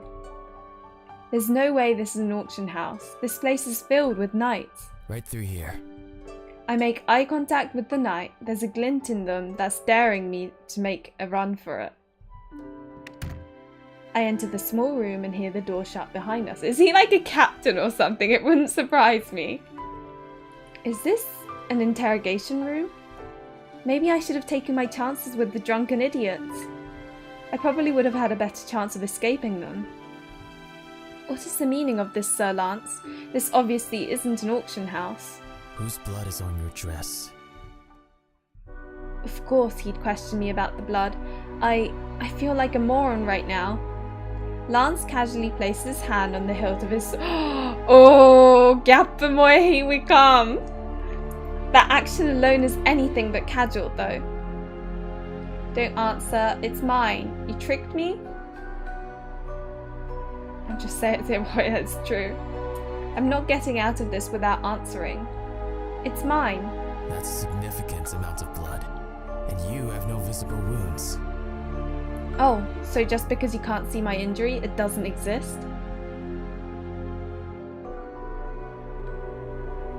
Figures I'd end up cornered by a guy like you. I should have known better than to trust you. Did you really think I wouldn't question you about the blood? Lance looks down at my dress with skeptical eyes. Considering the quality of craftsmanship, you were not engaged to a commoner. You're really judging a book by its cover, you know that? Look, I'm not suggesting that you were the one to do harm, but it's apparent that you were in a dangerous situation that resulted in blood getting on your dress. So you needed to trick me to ask about the situation? This is not something I could discuss on a street corner. Besides, I doubt you would have come willingly if you know where I was taking you. The knight takes a step forward and I instinctively jump back. Don't come any closer. I don't know what you think I've done, but I promise you that I'm innocent. He respects my wishes but doesn't move his hand off the hilt of his sword. The blood is mine. Just because you can't see an injury doesn't mean there isn't one. What happened to me affected only me. No one else was harmed. I was the only victim and I survived. You're being too ambiguous. I'm telling you, this is none of your concern. I didn't ask you to save me. I didn't go running to the knights to defend me. I've taken care of myself and no one else was harmed. What more do you want me to say? No matter how many times you ask this question, my answer isn't going to change. I want you to be straightforward with me.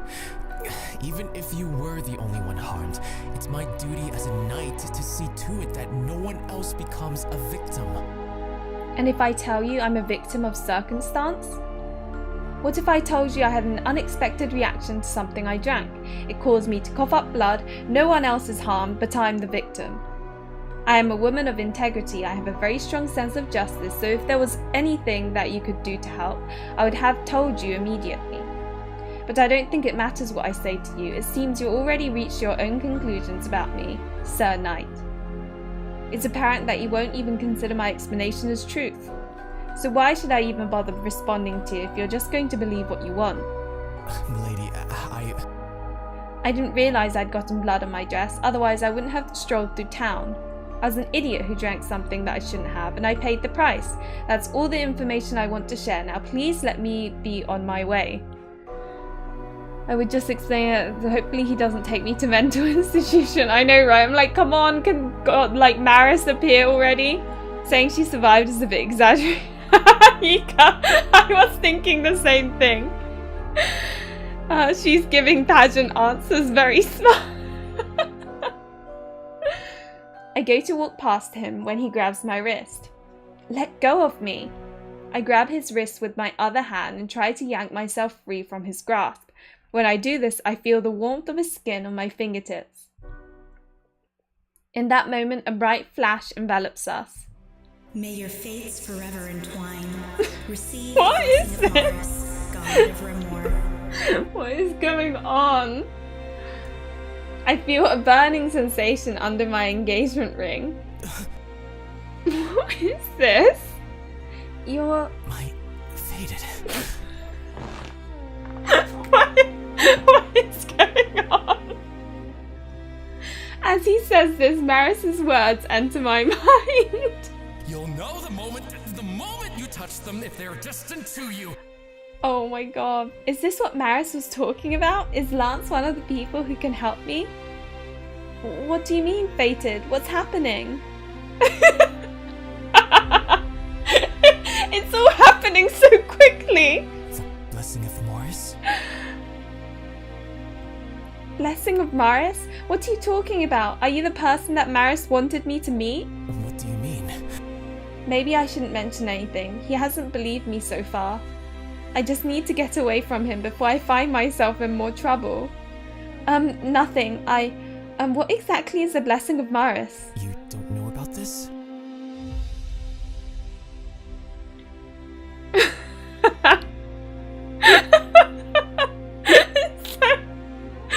Oh my god, this is too funny.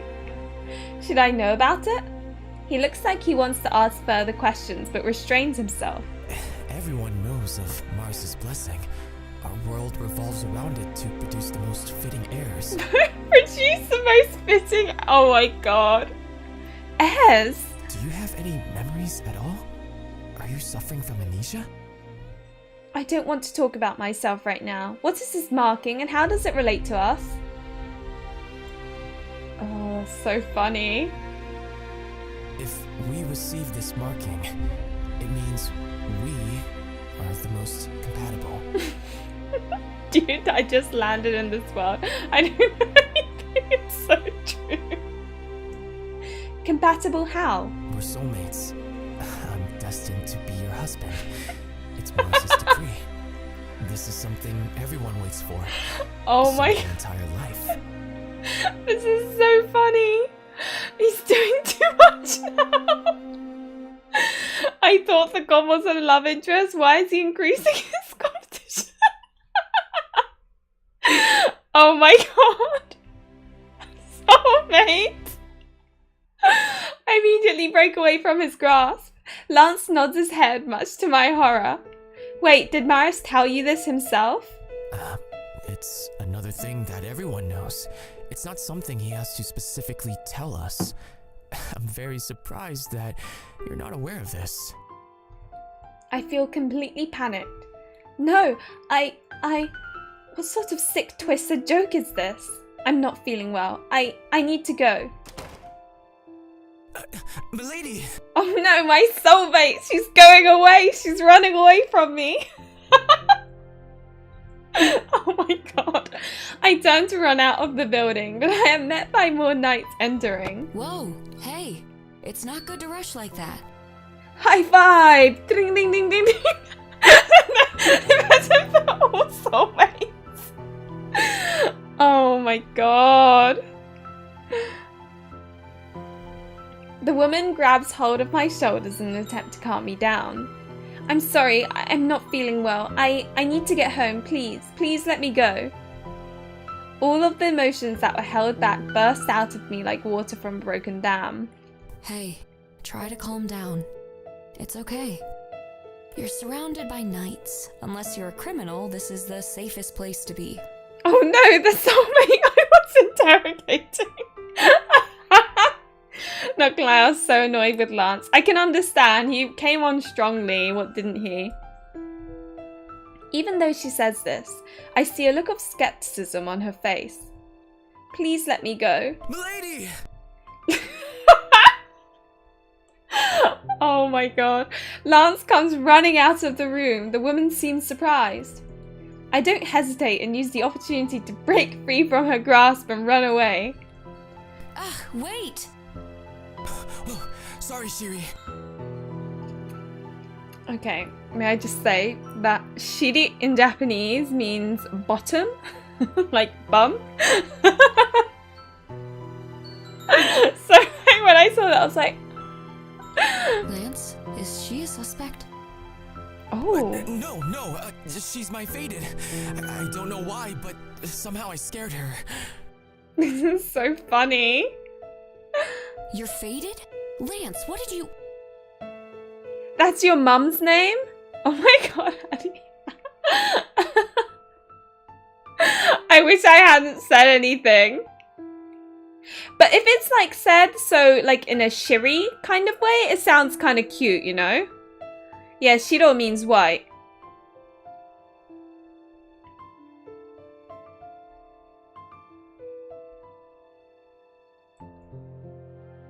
But like, you know, if you think about English words where right can mean a direction or an understanding or something, like, or being correct. Or a show of understanding of what someone's saying. You know? There, it's a nickname. Not the soulmate lying. Her full name, oh, her full names are different. I don't hear the rest of their conversation as I escape into the bustling city. I can't believe this is happening to me. Your first fated is the achievement I've got. I've got to get out of here. I've got to get away. In my haste, I end up crashing into someone. Oh, who is it next? Is this another one? A bright flash of light envelops us as I feel his lips brush against my neck. Oh! May your fates forever entwine. Receive the blessing of Marris, god of Remoire. Oh no! Not again!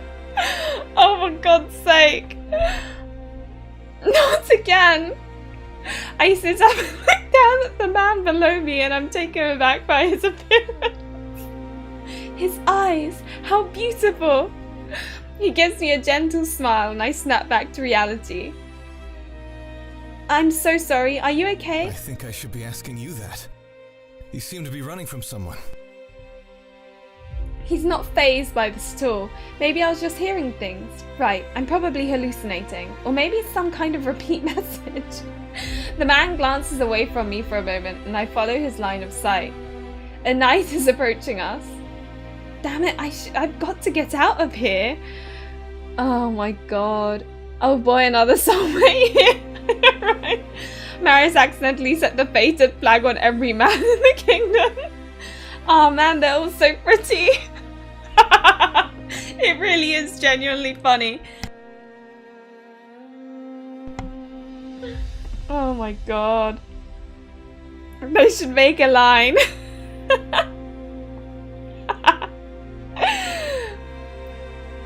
Just when I think the knight's about to grab me, he stops and takes a step back. What, did he change his mind? I look over at the man who I'm lying on top of. He's still looking at the knight. Is the knight Milady, wait! Lance's voice calls from the entrance of the knight's barracks. I see him running down the steps. Crap. I'm really sorry. I need to go. I try to get off of the man, but he holds me closer. Oh, this is another cute CG. They're all really cute. FYI, if enough people donate, there I believe will be an R18 version of like some of the scenes or like some like part of the game or something. So keep on donating.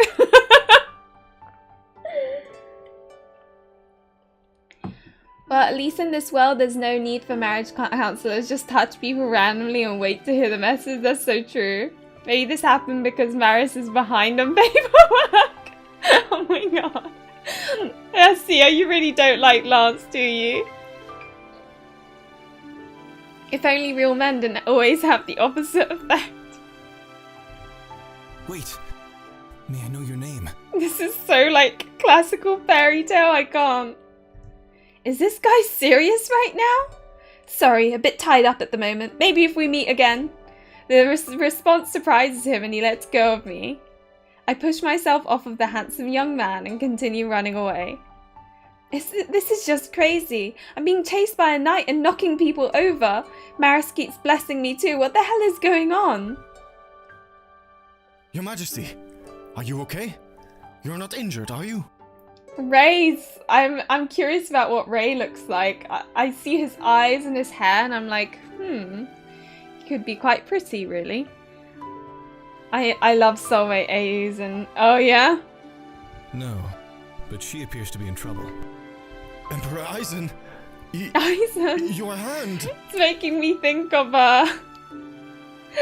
Bleach. Aizen looks down at his wrist and sees a small design peeking out from his bunched up glove. Ah, so that's where it appeared. You were fated to a stranger? Do you know what this could mean? Oh, so they even get marks? Oh my god. He ignores his charge and repositions his gloves to hide the mark. What are the odds that I would meet my future wife in this way? Oh my god, are they all gonna be fighting for her? Because I would love that. It's quite entertaining. This is not the time to be amused, Your Majesty. What if she's a commoner? Do you know the repercussions that will await her if it's... What is this accent? You don't need to remind me, Ray. I'm well aware of the seriousness of this matter. Why don't you take that helmet off? I know, right? Your Majesty, I guess he's an emperor. Oh, I know that our previous life... It does look a bit like, what's his name again? Was it Render or something? Rover? No. There are 3 side characters who deserve a root. Ray is one of the side character root goal. Oh, okay. So we need enough donations for him to become a love interest. Interesting. For now, follow her. It seems she's captured the attention of our White Knight. If she's in danger, protect her as you would me. These are your orders. Yes, Your Majesty. I continue my sprint through the street. The waves of people keep parting, causing me to stand out even more. If I don't hurry, I'm going to get caught. I don't want to be caught. No, I can't be trapped again. I won't be tricked again. I feel like I can hear Ryan's laughter. My wife. My wife. My wife. My wife. Oh, God. Why would Marris put me in this situation? Soulmates? Fated? What ridiculous nonsense. I'll never fall for that again. I can't stay in this world. I can't go through this again. I can't deal with this. Someone, please. Someone help me, please. Oh, is it going to be the next soulmate? Lady, please. I just want to speak with you. Leave me alone. We have nothing to talk about. He seems to falter when I say this. Then, will you please allow me to escort you to a safer area? This place is dangerous. You think I'm going to trust you again after what you did? I admit what I did was wrong. I apologize for deceiving you, but this area is filled with scoundrels. It's not safe. Milady, I don't want you getting hurt. I continue running, but my heel catches on my dress again. Oh no, she's falling again. I barely manage to keep myself from falling. He's going to catch up with me at this rate. Silly.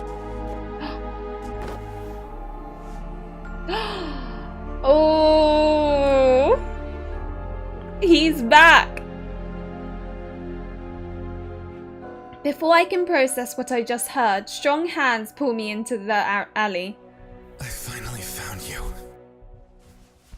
He holds me tight. His entire body is trembling.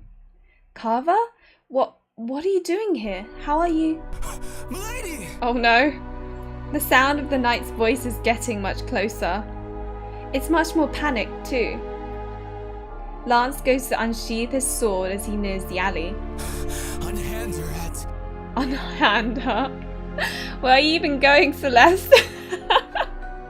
I would die laughing. Oh my god, me too. 25k for the game fully funded, 28k for animated backgrounds, 30k for minigames, 35k for Starlight Whispers. Oh, okay, so that's the adult only DLC. Right, okay, so we need to get to 35k. He crossed dimensions for her, love him. Nidhogg from Love Nikki? Dark haired guy, I missed you. Red eyes. I know, it's the red eyes. I always love red eyes. Lance, get out of here. We are bonding.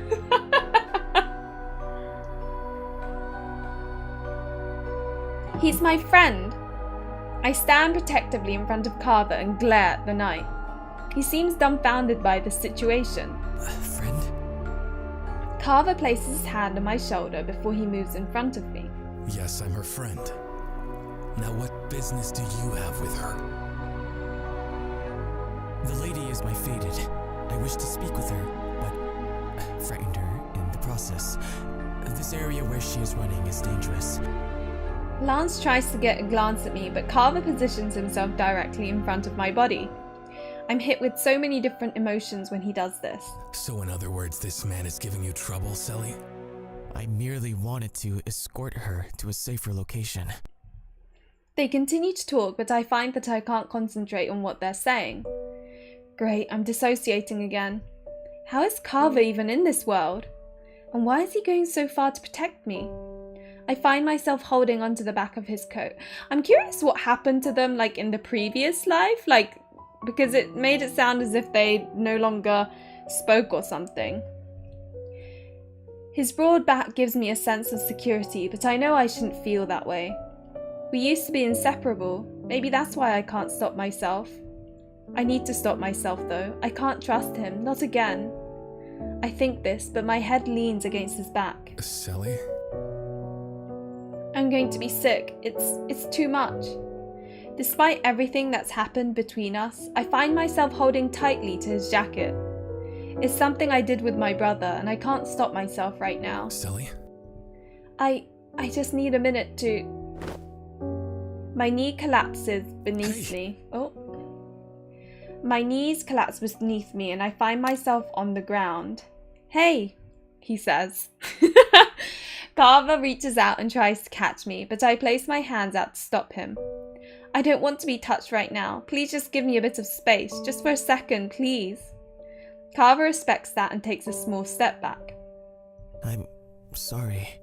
I didn't mean to overwhelm you. It's obvious that you've been through something traumatic. My fingers dig into the cobblestone walkway beneath me. Traumatic is an understatement.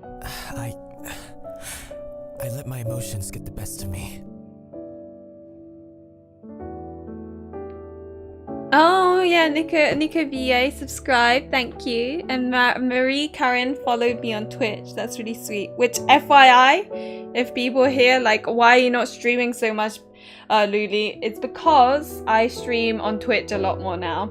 So, and the Twitch link is in the description below. So follow me if you want to see more of me, which would be nice. I like people coming to keep me company. Poor Celeste, though, this is all still the same day for her. I know, it's just so much going on. I would have such a migraine. So God says something, someone asked to save us, maybe it was Karver, and then he followed us here too. Something, so he doesn't know here.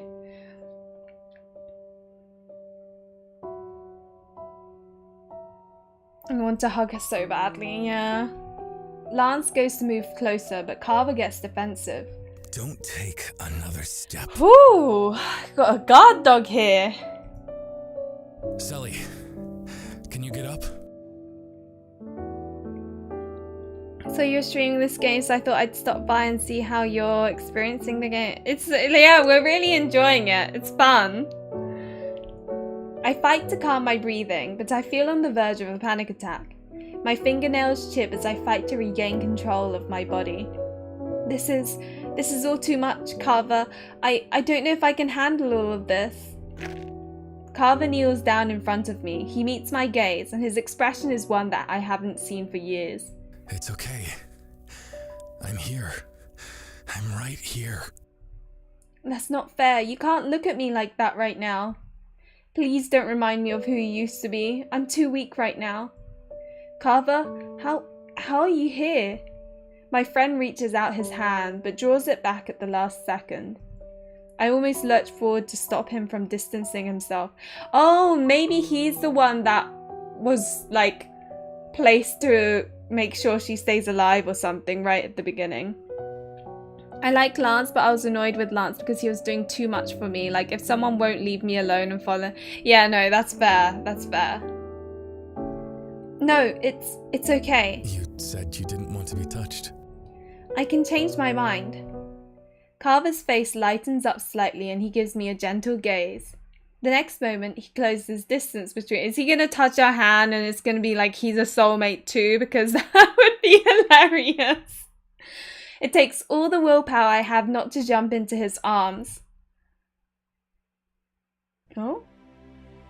Oh my god, all these CGs are so cute. His warm hand cups my cheek so tenderly. May your fates forever entwine. Receive the blessing of Marris, god of Remoire. I can't with this game. Oh my god. I love that like, it's like they include a little bit of comedy every now and then to like brighten it up a little bit, which I love. Ryan's a good husband, right? Oh dear. He's fated to me too? That's pretty ironic. How are you here, Karver? A tattoo begins to appear on the side of his neck. Are those forget-me-nots? That's my favorite flower. That's simple. I promised you that Which I'd one's always be there for Ryan? you. Oh, right. That's... I love it how I'd already forgotten him. It's the one at the beginning. Oh, God. You get a soulmate. You get a soulmate. I know. Oh, my God. I can't. Crossing worlds is just part of that promise. Don't say that so nonchalantly. I'm completely shaken by all of this. How are you so calm? Because you're alive. You're looking at me and speaking to me. Oh, cute.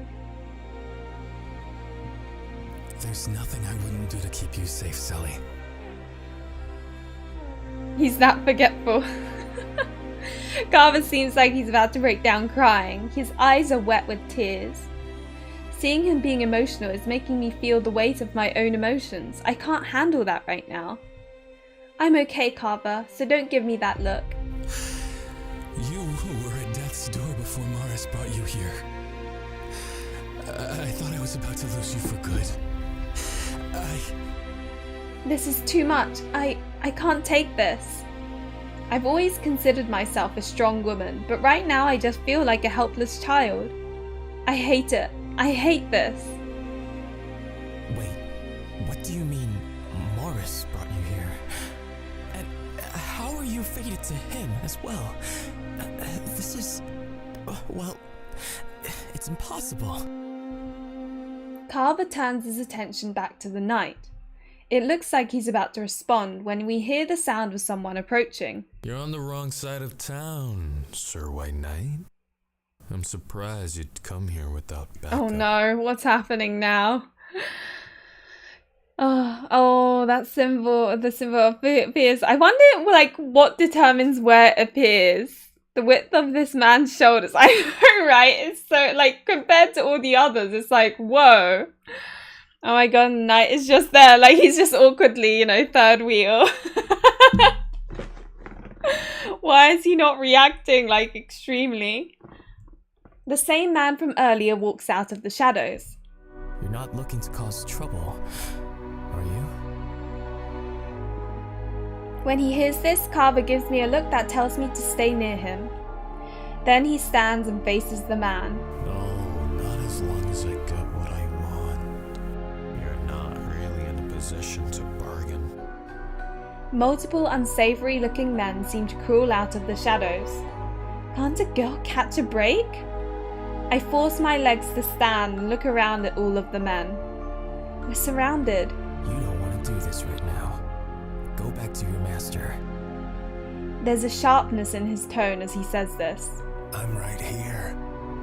G appears out of the shadows. Call off your men, G. I don't know. This is pretty entertaining. It's not often that you get this look in your eye, White Knight. Lance draws his sword and Karver stands protectively in front of me. I look around to try and find the nearest object that could be used as a weapon. I'm not going to be a hindrance in this battle. I need to find something to defend myself with. There's not really anything around here though. I feel G's gaze on me and I glare at him. Go screw a cactus, perv. We don't want any issues. And you won't get any.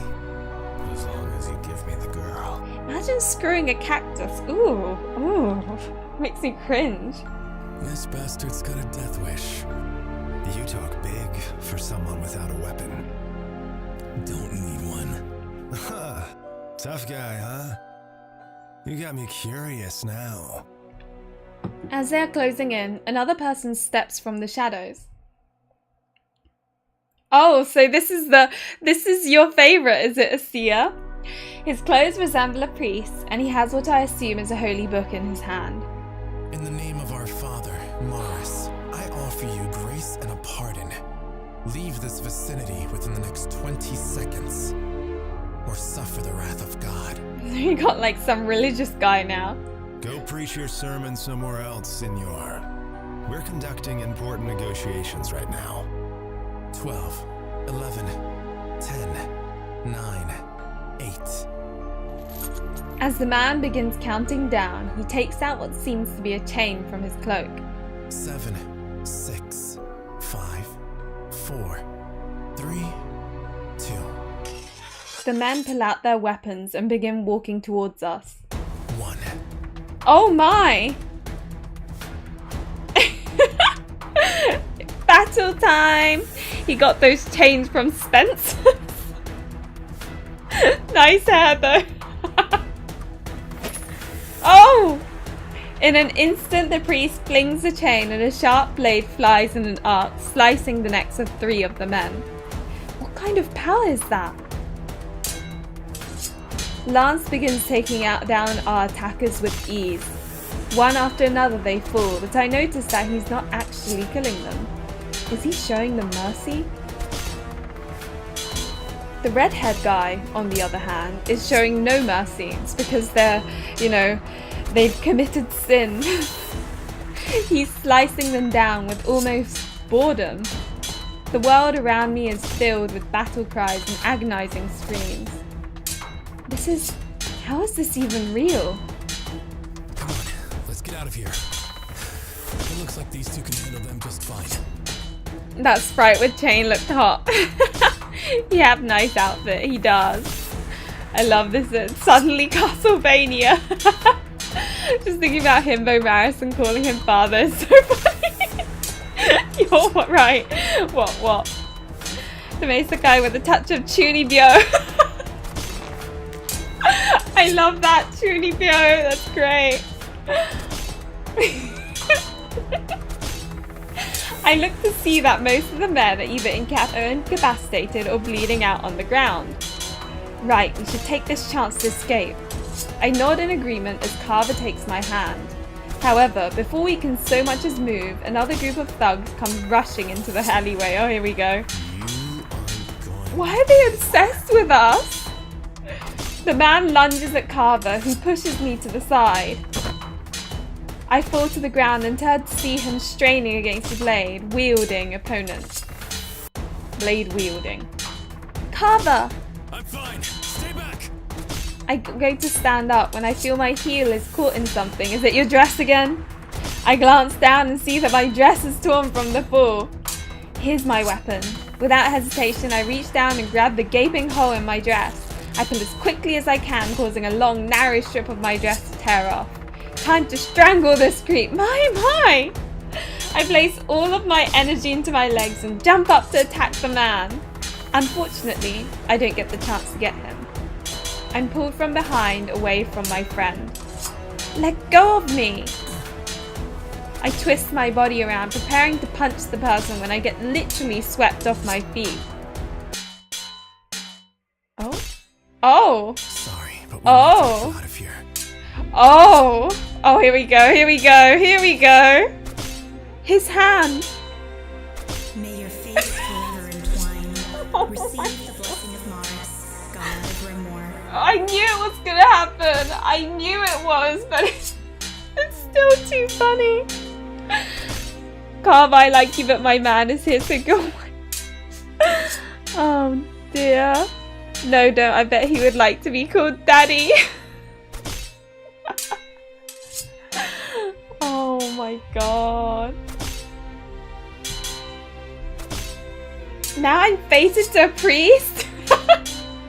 Didn't expect that. I also didn't expect you to be bare.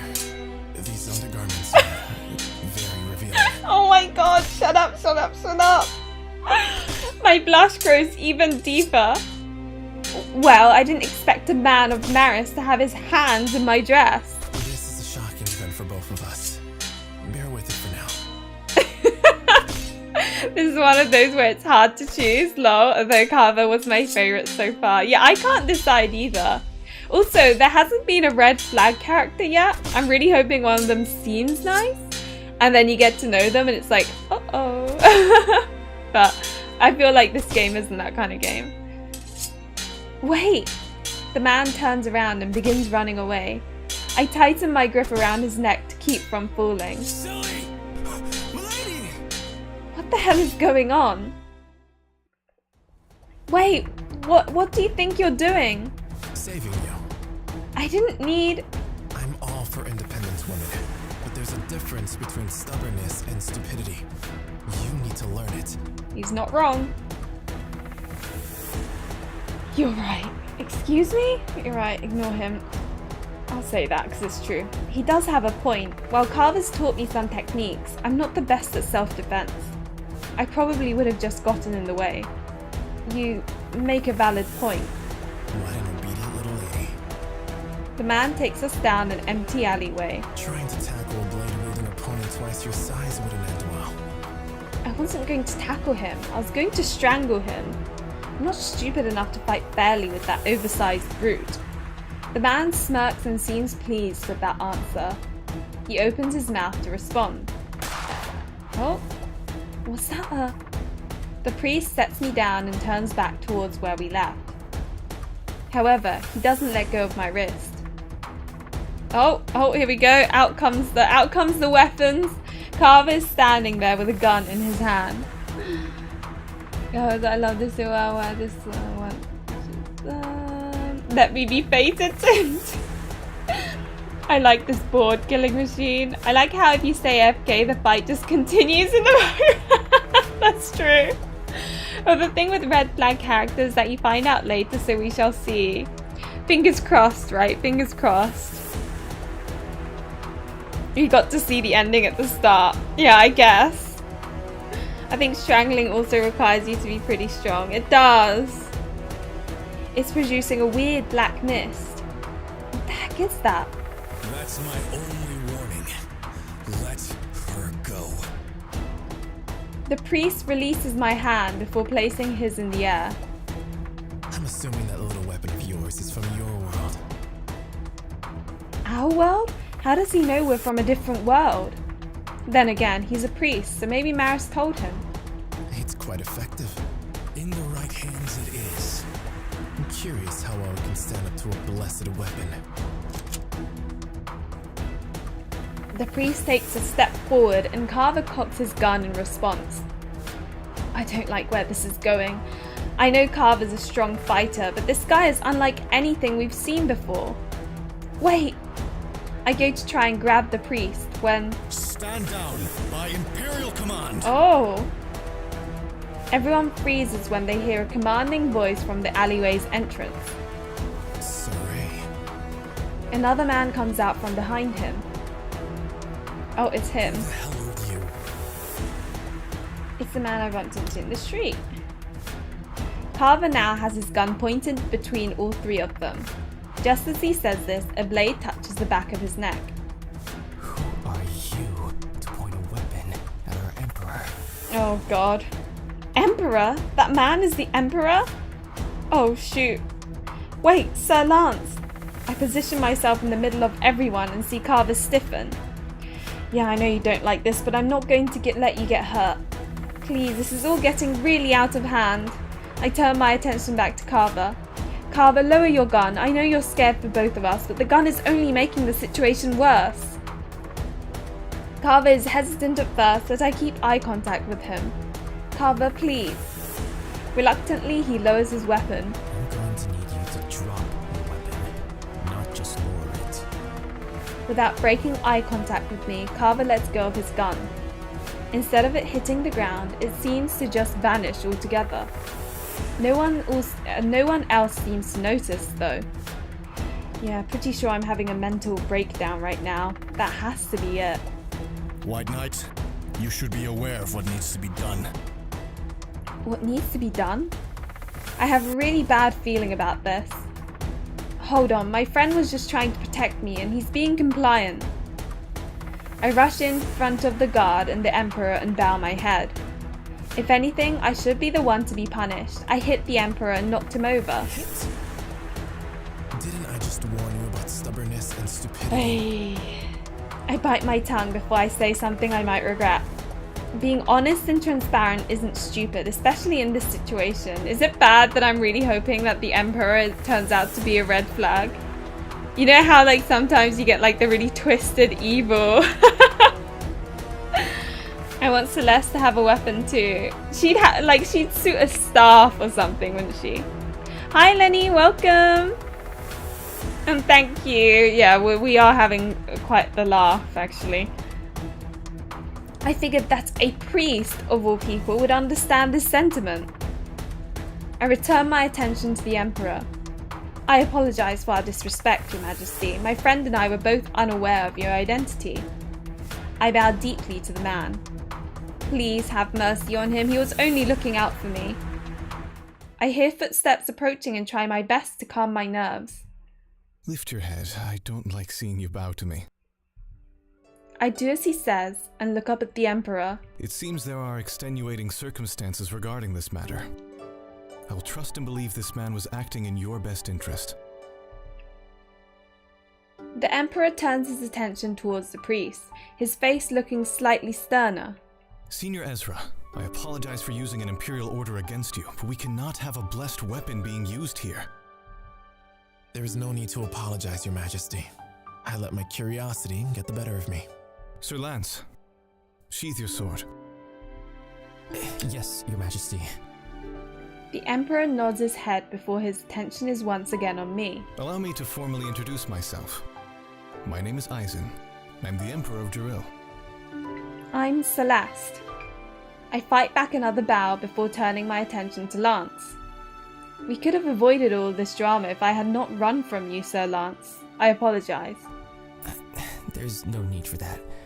It's understandable that you would run after everything that happened. I do like Lance's voice though. He's definitely my favourite voice-wise. Lance and Karver both waste no time in moving to my side. As soon as he gets close to me, Lance kneels down and bows his head low towards the Emperor. Emperor Eisen, I believe I also owe you an apology. My fate had touched you, even if it was through your clothes. I thank you for showing her mercy. Oh no. What's gonna happen? You are fated. Yes, we've received the blessing of Marris, though it seems that she is not aware of what the blessing is. It frightened her considerably, which is why she was running. Oh my god. Oh god, this is where they all discover. You're leaving out the important details, Sir Knight. I also tricked her into coming to the Knight's headquarters to question her. You've been missing all morning, and we were all concerned. The Emperor turns his attention to me. I see that my desire for a stroll caused you considerable trouble. I apologize. Everyone's eyes widen at his statement. It's evident that an apology from the Emperor is a rare occurrence. There's no need to apologize, Your Majesty. He had no way of knowing that this would happen. He gives me an indiscernible smile and returns his attention to Lance. I'm rather curious, White Knight. How are you fated to Celeste? It surprised me too, but I assure you that I've received the marking. I can't show you it right now, but if you look on her finger, you'll see the design. Fascinating. It seems we are in quite a predicament, as I have also received the marking. Oh my god. Ezra places a hand on his chest, and Karver rubs his neck where his marking appeared. Each one of you is fated to this one woman? Your Majesty, this...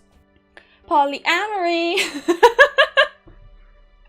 The guard trails off and looks at me. Are you a goddess of some kind? A goddess? What kind of question is that? Aww, I mean, looks-wise, he is definitely the prettiest. The shock causes Lance and Ray to draw their weapons. I hate paperwork.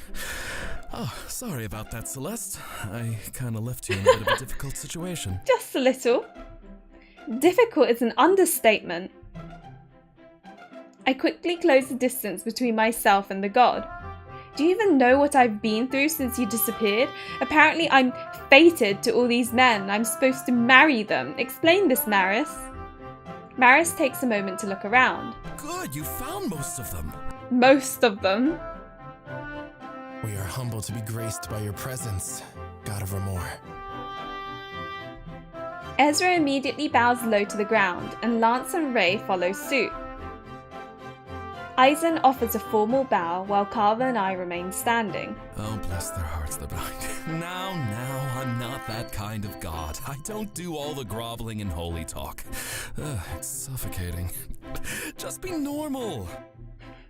Everyone who was bowing straightens but remains stiff and reserved. So, I bet all of you have many questions. I've got the answers. Well, some of them anyways. But before we start with the Q&A, we need to find a better place to talk. And meet the last fated. The last fated? I'll explain in a bit. So, whose house should we go to? Everyone stands in an awkward silence for a moment, but before the Emperor steps forward... I suggest we go to Mavril Castle.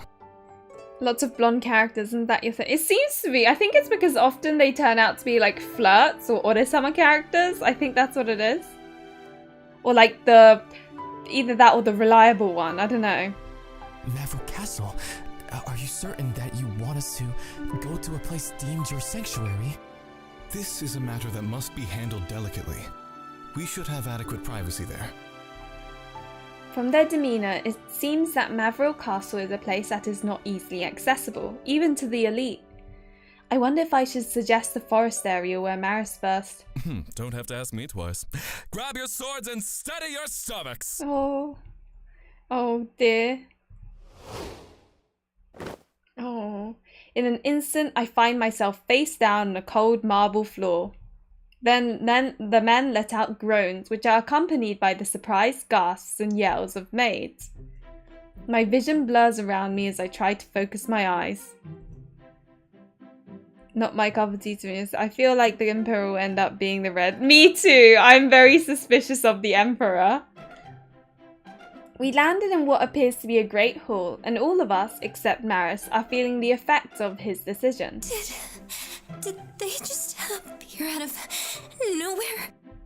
One of the maids looks down at a child servant. Go and get the guards. Run now, quickly. The little one nods and rushes out of the room. Marris looks around gleefully and shoots one of the maids his best smile. No need to be alarmed. Everything is under... Not another move. Oh, is he one of them? Seemingly out of nowhere, a blade slides in front of Marris's neck. Control. Are you alright, Your Majesty? What did you do to our Emperor? Before Eisen can say anything, his knights slam through the doors and surround us, their blades pointed at our backs. Well, that was fast. The nonchalant god smiles wryly in the precarious situation as if there were nothing wrong. His temperament makes some of the knights shuffle uncomfortably. Stand down! After a moment, Eisen manages to voice those words. He sounds like he can barely talk, which doesn't help our situation in the slightest. The guards pause, but do not lower the swords pointed at our bodies, mine included. I force my head to turn in Eisen's direction and see his eyes staring into mine. His gaze is fierce. Is he upset? I guess I can't blame him. I'd be upset too in this situation. With a grunt, Eisen forces his body upright. His focus is solely on the knight beside me. Get your blade away from her. The knight that has me pinned takes a step back. He seems shocked. What is the meaning of this chimera? Oh! Look who's here. Is he one of our soulmates? I'm joking. Your man. The butler goes to say something but stops midway. Everyone out of the room. Asim and I will handle this. Some of the soldiers try to argue. The butler is having none of it. Now. The butler's tone leaves no room for discussion. At his order, everyone swiftly leaves. Only the sound of hurried footsteps fills the room as he waits for the doors to shut. After a few seconds of silence, the butler turns to Eisen. Your Majesty, are you injured? I'm well. There's no cause for concern. You do not appear to be well, Your Majesty. Yet I am. Remove your sword, Asim. You do not know who you have at your blade. I'm curious about this purple-haired guy.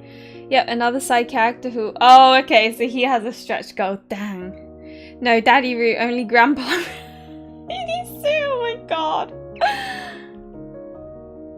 As the guard obeys his order, the butler goes over to a drawer and takes out what appears to be a headdress of some kind. It's a weird feeling to be trapped on the floor while others walk around, as if we were not there. I guess that's the difference between social classes. Even here in Remoire, it's unavoidable. Forgive me for my negligence.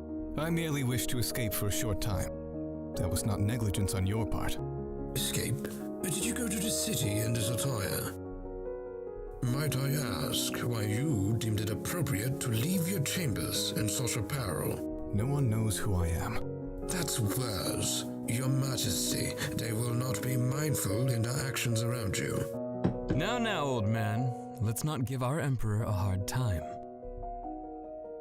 That voice sounds familiar for some reason.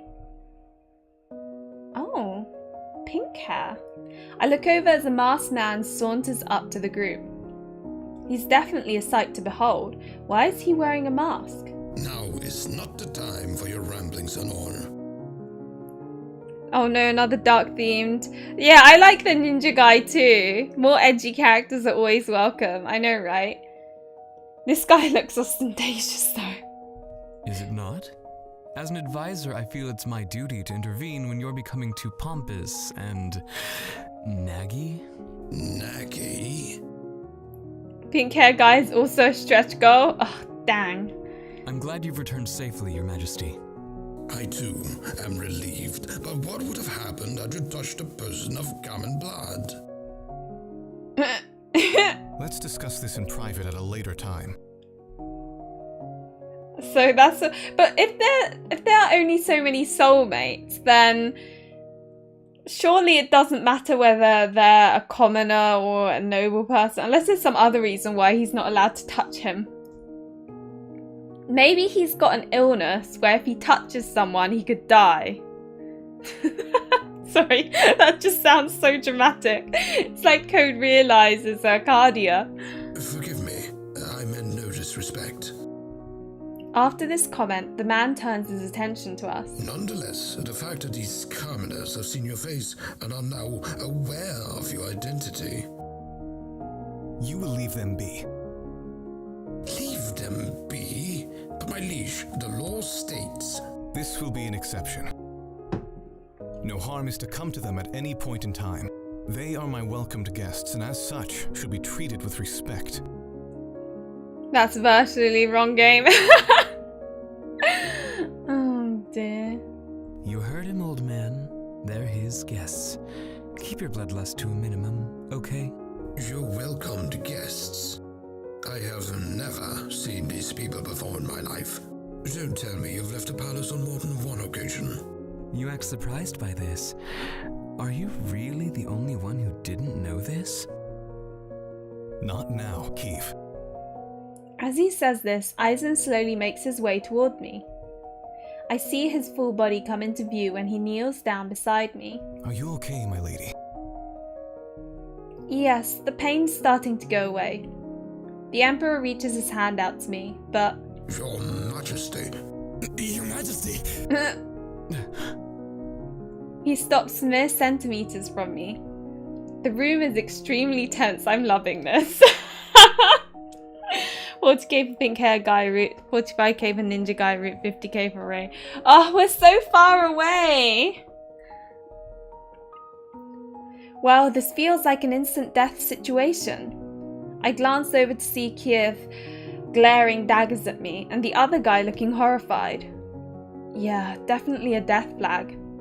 How do I keep getting into messes like this? I just wanted to get revenge and then live a moderately peaceful existence. Considering this whole fated situation, I should probably just keep my distance for now. Thank you, Your Majesty, but I'll be okay. I slowly begin pushing my body up and away from him.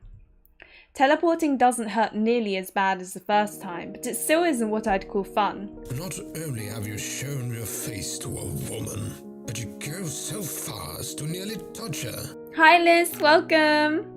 I am not rich enough. I know, I wish I could donate all the money to all the Kickstarters.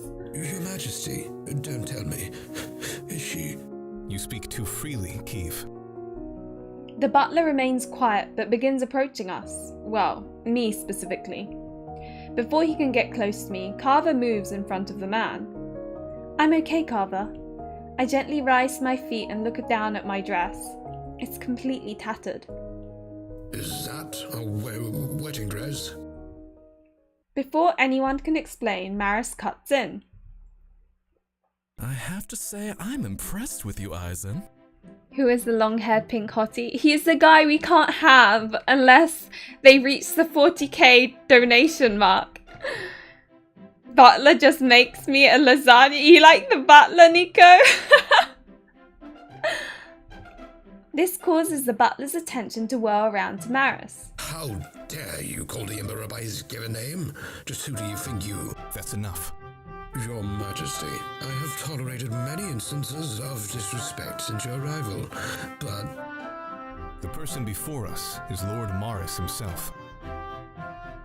Kiev doesn't seem surprised or worried about this information. I took you for a more delicate mortal, but your mental strength is top-notch, Emperor Eisen. Marris winks at Kiev, and the man clenches his jaw. His face looks pissed. All of the other men are still struggling to move, let alone stand. I know, Liz, I know. I look around when he says this. It's true. Ray looks like he's about to get sick to his stomach. Lance is unusually still, and Ezra's entire body is shaking as he struggles to push himself up. The only people who are standing are Karver and the Emperor. The effect should wear off by the end of the day. End of the day? Eisen and Marris ignore the men's responses as Eisen continues their previous conversation. Sorry, I completely blanked out while reading that. Oh, they're struggling to move. Oh, is it because of the teleportation? Ah, I see. I'm honored by your compliment, Lord Marris. If I may, though, I would have preferred to travel by foot. It wasn't that long of a distance, and this unnecessary manner of travel caused a needless commotion throughout my castle. I feel like I have side character itis. Always like, I know, Liz, I know. I have my reasons. I've got a hothead that's going to be storming in here, and I don't want your guys getting involved, or your soldiers getting killed. If that is the case, was it necessary to bring that individual here? Yes, it was. Just as he says this, a loud crash reverberates around the room. Oh, look at this baby-faced guy. A man crashes through the window. And now we thought the priest has true DPO, but like, look at him. Oh my god. A man crashes through the window with a small fox alongside him. Asim and Kiev both jump in front of the Emperor. Where are those underworld blocks? Oh my god. You imbecile. Do you even know the masterpiece that you just shattered? Always so dramatic. Marris nonchalantly waves his hand and the broken mosaic magically repairs itself. This act leaves everyone speechless. Did you really have to break the glass? You sent out an emergency signal. Breaking the glass is the least of my concerns. Well, if I hadn't, then you would have taken your sweet time getting here. I don't have long before sun drags me away again. socks just like fell off of him. This isn't even my final form. We've reached peak edginess. That's so funny. My Chemical Romance. Oh my god. He studies the men sprawled on the floor. Teleportation sickness? Yep. Completely ignoring the other individuals in the room, he turns his attention to the god. What's going on, Marris? I've got a job for you. A job? Marris walks over to me and waves for the young man to join us. He hesitantly approaches. Celeste, meet Shiro. Shiro, Celeste. So this guy... So this guy is called Shiro. In her world, it's customary to shake hands when introducing yourself. Her world? I'm just waiting for it to happen. His change also came from Oh my god. Marris ignores his question. Go on, shake her hand. He looks skeptical and I already have a general idea where this is going. Marris, let's cut to the chase. Is he another... Before I can say anything more, the god grabs Shiro's hand. Is something burning? It smells like smoke. Marris grabs our hands and forces us to touch. I'm surprised to feel the warmth of skin on my palm, and that's when I realize that Shiro's glove is damaged. The moment that our skin touches, the same blessing resounds throughout the building. Shiro rounds on Marris, but the god is not disturbed in the least. What's the meaning of this, Marris? Oh. Did you bring me here to play matchmaker? I'm not gonna lie, I'm a little bit disappointed that we didn't get that. We didn't get the voice. Oh my god. You know I have no desire to get married. None. Never. Oh my. Finally someone with common sense. Too bad it's a hothead with no filter. Yeah, neither does she. Both of you actually have quite a bit in common, which is why I need your help with her. You want me to be a babysitter? Babysitter? I'm an elite demon hunter, not a nanny. It's not forever. Just bear with being a baby. I mean, bodyguard for half a year. He's clearly like the I mean, he doesn't have the Shota look, but like he's clearly the Shota character, like the one that looks the youngest and feels the youngest. I missed the bus announcement voice. Same. I'm so sad it didn't happen. Oh god. Half a year? Do you not realize how many demons are entering our realm as we speak? I don't have time to be babysitting a mortal! Shiro turns to leave, all the while cursing the god. She's a demon magnet. At this, he stops. You won't have to chase them, they'll come to you. He's like, that sounds like a good deal. They'll come to all of you, wanting her. The room is silent as Marris' demeanor completely changes. Great, now I'm a demon magnet on top of everything else. This day just keeps getting better and better.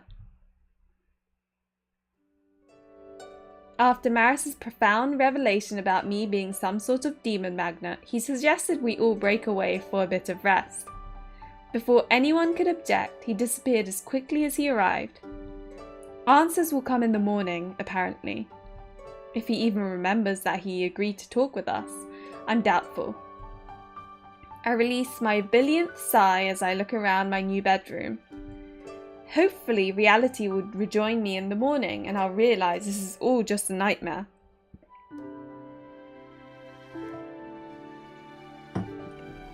I like his funny voice. Yeah. I know it's not though. I'm stuck in this nightmare, so I might as well make the most of it. Oh my god. The bathroom of my dreams. Just add like a shower cubicle closer to it. That's all, just as like a bit bigger, and I will be more than happy. Somehow I get Olympia vibes without the Eastern aesthetic. Or as in like all the guys want like needing to be with someone. I make my way to the bathroom. How fancy. I guess this is a castle after all. Thankfully, it looks like this world has its own version of indoor plumbing, much to my relief. I stoke the fire that connects to the water pipes and turn on the faucet. I guess a maid started it before I came in the room. I'm glad. I have no clue how to light a fire. Hot steam rises from the tub as it fills with water. Milady, I'm here to assist you with your bath. Yeah, this is truly a nightmare, Lord. Lisa men are hot. So true. This is gorgeous. This is my home decorating aesthetic. Oh, it's so pretty, right, Liz? If I could afford it. And it's like Renaissance. I think I can manage on my own, but thank you. When we were getting my room arrangement set up, I told the Emperor that I didn't want anyone to help me. The woman looks at me with a complex expression. It's obvious that she's under strict orders to stay beside me. She's just trying to do her job. Snapping at her won't solve anything. Did the Emperor send you here? The Emperor wouldn't deign to speak to someone as lowly as me. If the Emperor himself didn't send you, then who did? Sir Keeve informed me that you are to be treated with the utmost respect as per his sovereign's orders. I've merely come to assist you.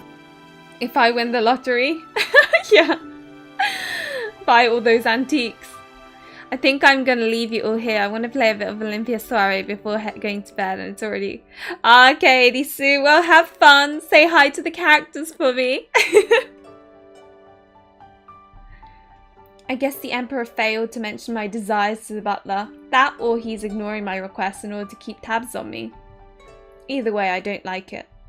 Her body language is closed off and secretive. It's obvious she has other orders. I don't feel comfortable with someone who's not completely transparent. I'm so sorry I'm late. Oh my god, who's she? She's so cute! An adorable girl who looks to be a few years younger than me bursts into the room with a slew of bath products nearly toppling out of her hands. Did I make it in time? Oh, milady! I was trying to make it back before you started your bath. Oh my god, she's so cute! Just as she says this, her hair seems to pop up like a startled kitten. Compose yourself at once, child. I can't keep a straight face when I see her reactions. I'm sorry for showing you such a horrid appearance. She pats the stray hair down, but it quickly pops back out. She's so cute, she really is. We got best bestie. Aww. What's your name? Oh, I'm Emmeline, but you can just call me Emmy, milady. She looks sweet enough, and the best thing about her is that she is transparent. Emmy, I would like you to assist me. Would that be okay? Milady, this child is still learning. I fear that she may not be able to she's serve you adorable though. adequately. I'd be more than happy to have her as like my maid or whatever it is. Bathing myself isn't rocket science. Yeah, I wouldn't want someone there when I'm having a bath. That would. Thank you, dance.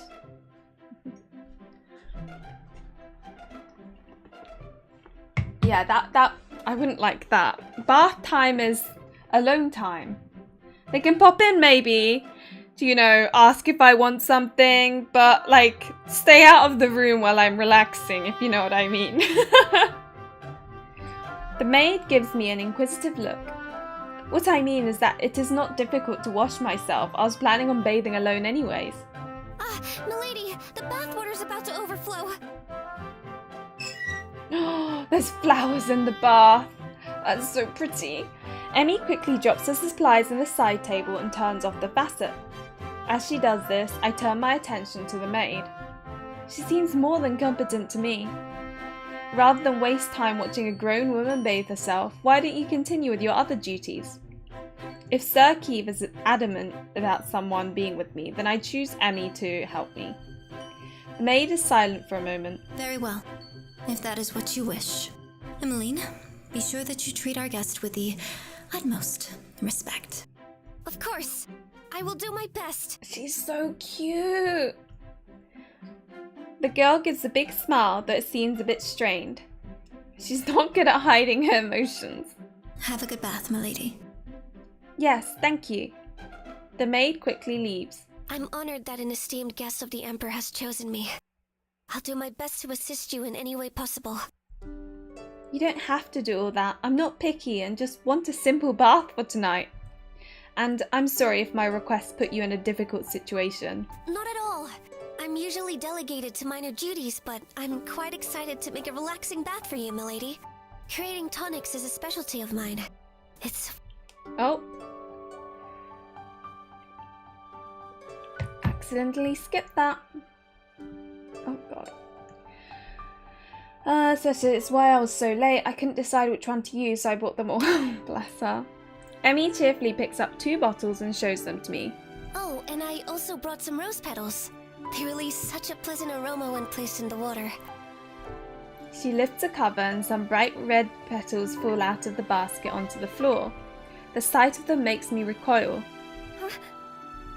I appreciate the gesture, but I'm not really in the mood for any type of tonics or anything like that. Ah, I see. I just want something simple. A bar of soap and a rag will be great. Emmy looks at me and then my dress. She quickly places a blanket back over the flowers and filters through many of her supplies. The Emperor prefers oils and tonics to soaps, so we don't have any on hand at the moment. I couldn't possibly let you use what servants use, so please, understand. I watch as she takes one of the bottles and empties a substantial amount into her hand. She practically slaps her cheek, then thoroughly rubs the liquid all over her face. Oh. I made this tonic myself, so I can guarantee that it's safe. It makes your skin feel super smooth and the scent's not overwhelming. Oh my heart, she's adorable. I love her so much, she's so cute, she really is. I also guarantee this tonic will make your skin so vibrant, milady. You should notice the wonderful effects that it has on my skin within a few moments. If you'd like, we could wait and have some tea before the bath. Would that make you feel more at ease? She's pretty quick to notice my hesitation. It seems she wants to make it clear that the tonics are safe to use. That's okay, thank you. You don't need to do anything more. I'll use the tonic you made. Great. Now, please allow me to help you undress. I know, right, Kennedy? I want to hug her and feed her cakes too. Actually, I want her to make cakes for me. She rushes behind me and begins untying my corset. I hadn't even thought about how I was going to get this gown off. I would have probably had to call for help regardless. The dress falls to the ground and almost instantly a towel is wrapped around my body. The water temperature should be perfect. Let's get you washed up. I have to head out, but this was super fun. Hope to catch more streams in the future. Okay, what? Well, thank you for coming by, and it was nice talking to you too. See ya! The warmth soothes my aching body. Almost instantly, the calming smell of lavender fills the air, followed by the slightest hint of rose oil. I feel the refreshing mixture of warmth and oils coat my body. Oh, sounds amazing. It's heavenly on my still aching joints. If it is okay, I will begin washing you, milady. I don't want to be washed in the bath though, that's kind of yucky. As I've said in some of my previous streams, I like showering and then having a bath. I am sleepy, but I am too invested in this. Yeah, how long? It's almost been 3 hours, hasn't it? I'm wondering like how much more there is to this demo. What's the girl from Death Note? Her hair looks... Oh, Misa! Lavender, my favourite, you're right. Then, may I wash your hair? I've never washed with oils before. It would probably be best to get her to help. Yes, that would be great, thank you. Emmy beams at me and begins to wash my hair. You have such beautiful hair, milady. I've never seen such a pure white before. Thank you. The sweet, talkative maid entertains me with many topics while she helps me wash, but I notice that every subject is selective and careful. Before long, she finishes helping me and leaves me in the bath to rest.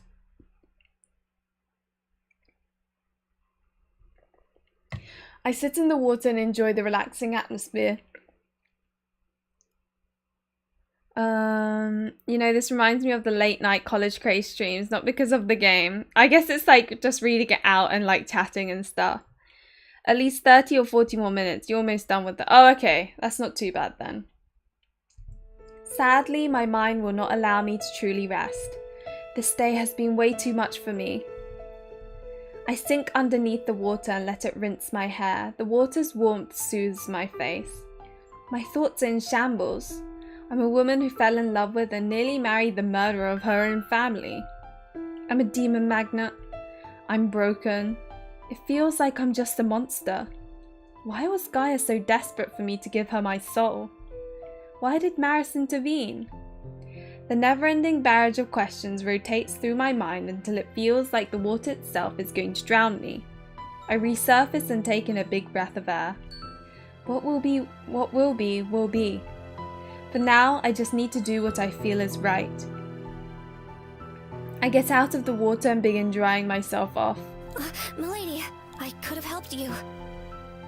The young maid comes running up to me and I give her a gentle smile. I must admit, the one part of having a shower that I would love help with is probably getting out of the shower and drying myself, because that is so much effort.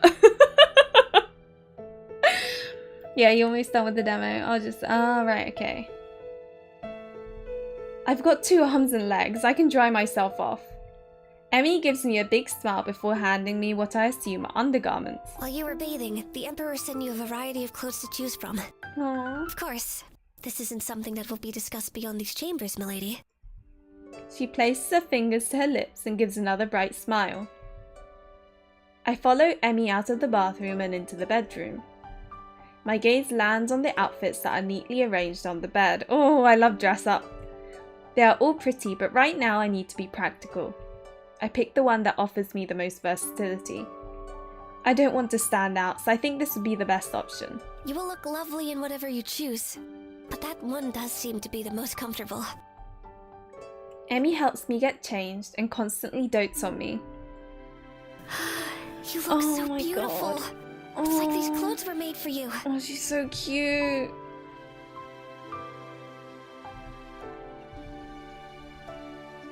Thank you, Emmy. I think I prefer the other dress, but this one works too. She really is such a sweetheart. Hey, Bert, what's up? Emmy is quickly ushered away after helping me get ready. I decline the dinner invitation that I received and spend my time in my room. I was hoping to sleep, but I haven't been able to rest at all. It's well into the morning hours and I'm left wondering what I should do. I look out the window at the garden. Maybe a stroll will help calm me down. I just go to sleep with wet hair. Hair drying is tedious to me.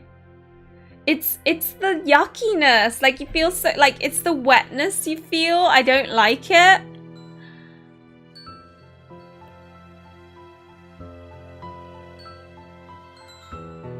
Gothic Lolita inspo, yeah, it does.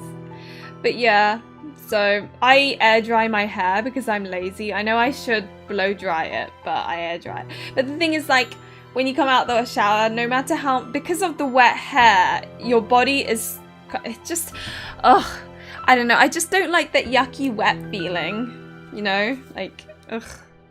So that's why, if I could just sit there while someone like dried me, that would be great. Oh dear. Oh, okay. If you prefer it, then it's not a big deal. But yeah. Oh, it's this music as well. It's so nice. As I thought, being under the stars is more soothing than anything. The night is beautiful. I take a deep breath and look around at my surroundings. Eisen said there's a security here, but I don't see any guards at all. Maybe they use a magic barrier? As I stand there, I see a flash of light in the forest. At the same time, I think that I hear someone scream. What was that? Oh, okay, that's Bertie. I know I probably shouldn't go out there, but what if someone needs help? What if they're begging for someone to save them like I did? Oh no, no, don't do it, don't do it. That thought instantly spurs my feet into motion. I rush to where I last saw the flashing light. The piano is crisp. It is, isn't it? I think this is where it came from. It's a densely wooded area, so much so that it's hard to even see the moonlight through the branches. How bright must that flash have been to be able to escape all of this brush? Or maybe I went too far? I should probably start heading back. I don't hear anything and I haven't seen anyone.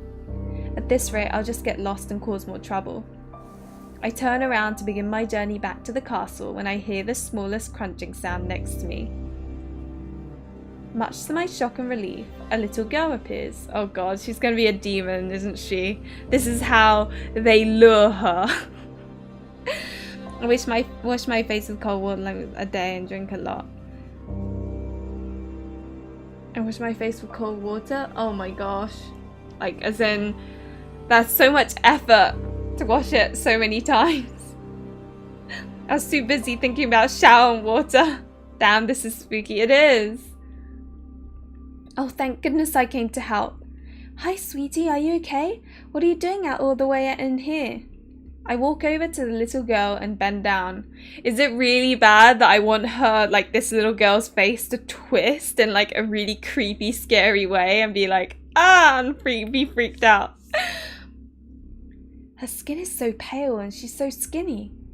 How long has she been out here? Where are your parents? What? Her gaze meets mine and a sinking feeling weighs in my stomach. Her eyes are glazed. She looks like a doll? Something's not right.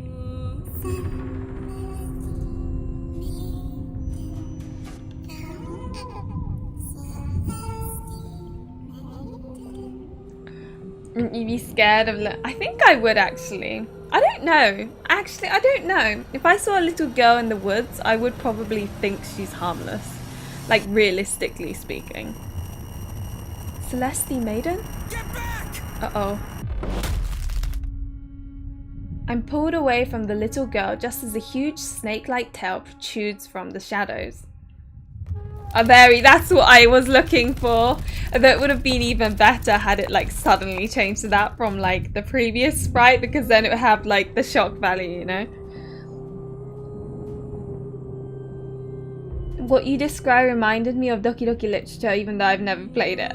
Yeah, I've never played Doki Doki Literature either. I'm too much of a coward. But there is a character in a certain Otome game I can think of that really freaked me out once, because the facial expression suddenly changed and I got like shivers down my spine and I had to close the game. Yeah, and I heard it's not good for me, but it does feel nice. Oh no.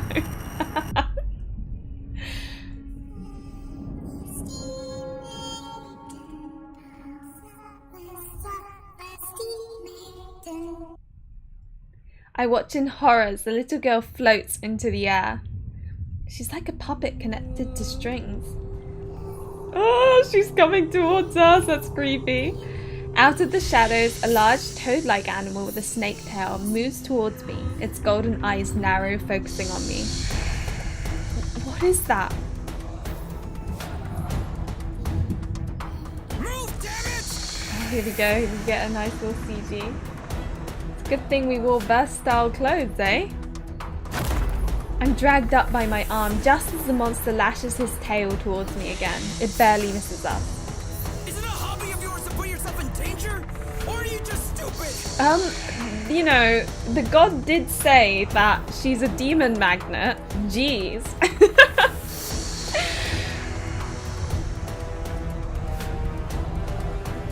I shall say what game in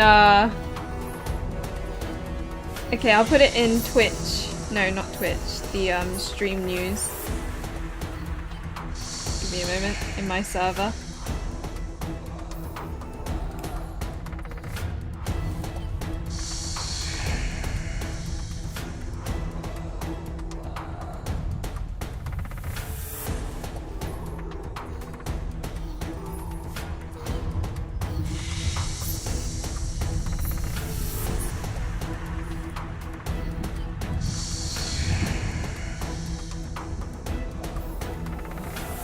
There we go. put it. I mean, it was just that moment, right? And then I closed it, and it was like 3 a.m. in the morning, which made it worse. But I was able to play it like normal, but I was feeling a little bit like, oh my god, because I hadn't really thought it would happen.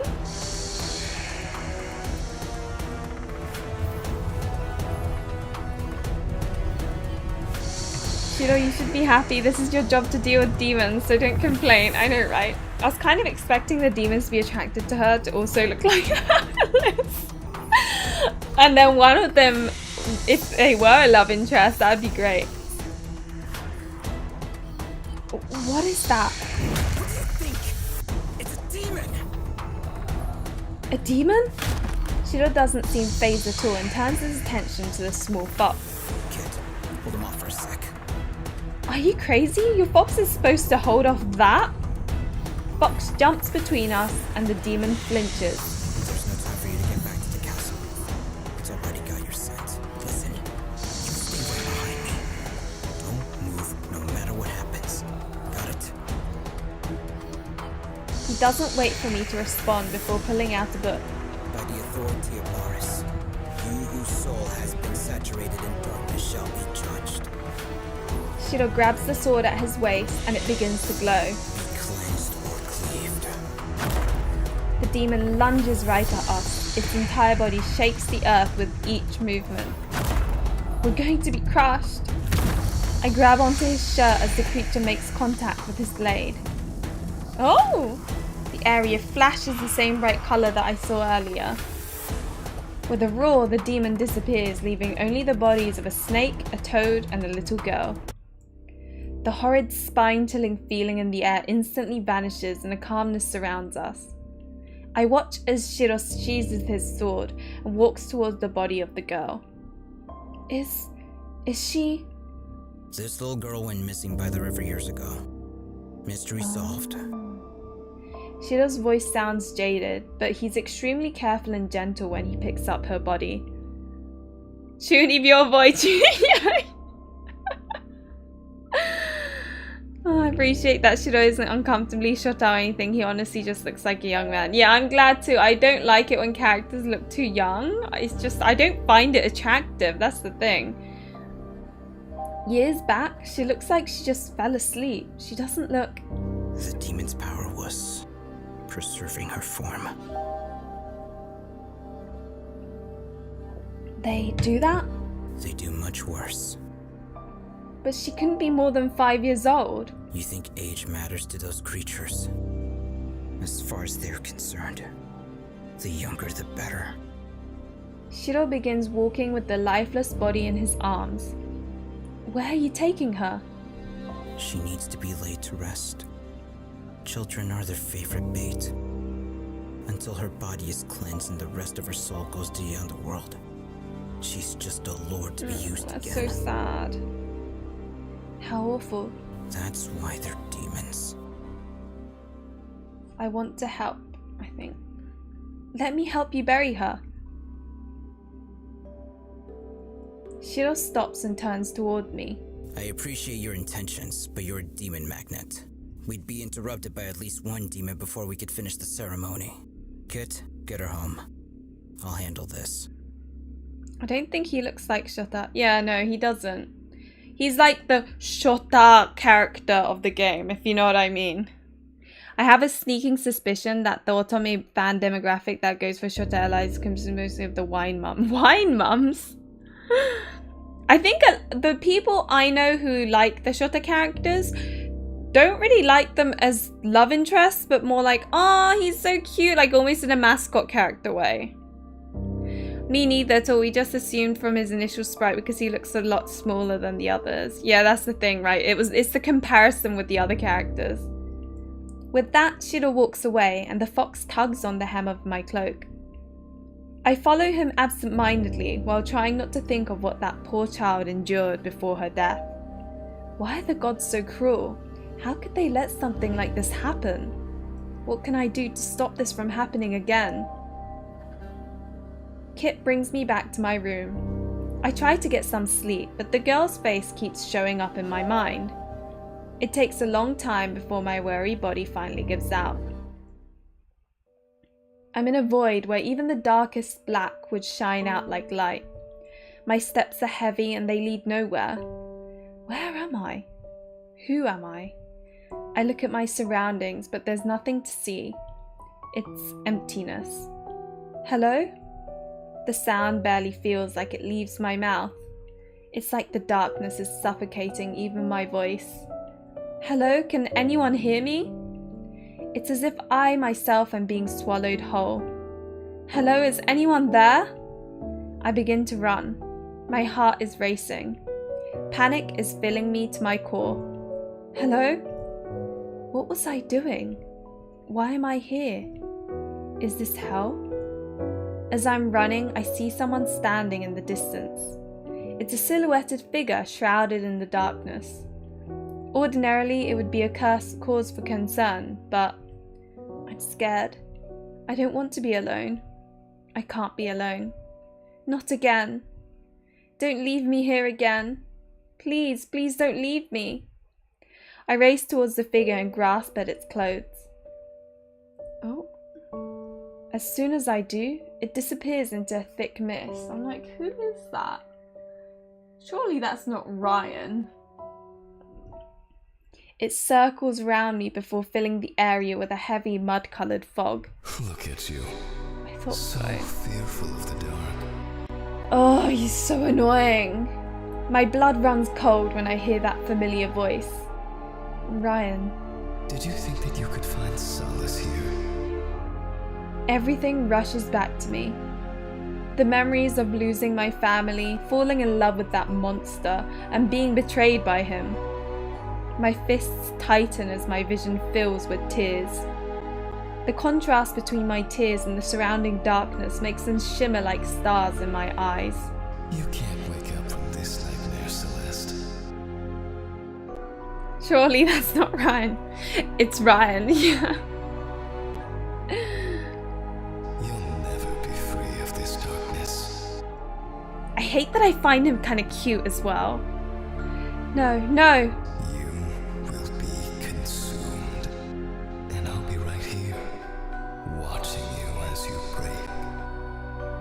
I hear gunshots surrounding me, and the screams and cries of my family. You're worthless. You're useless. You couldn't save your family. You couldn't even save yourself. Just give up, and let me destroy you.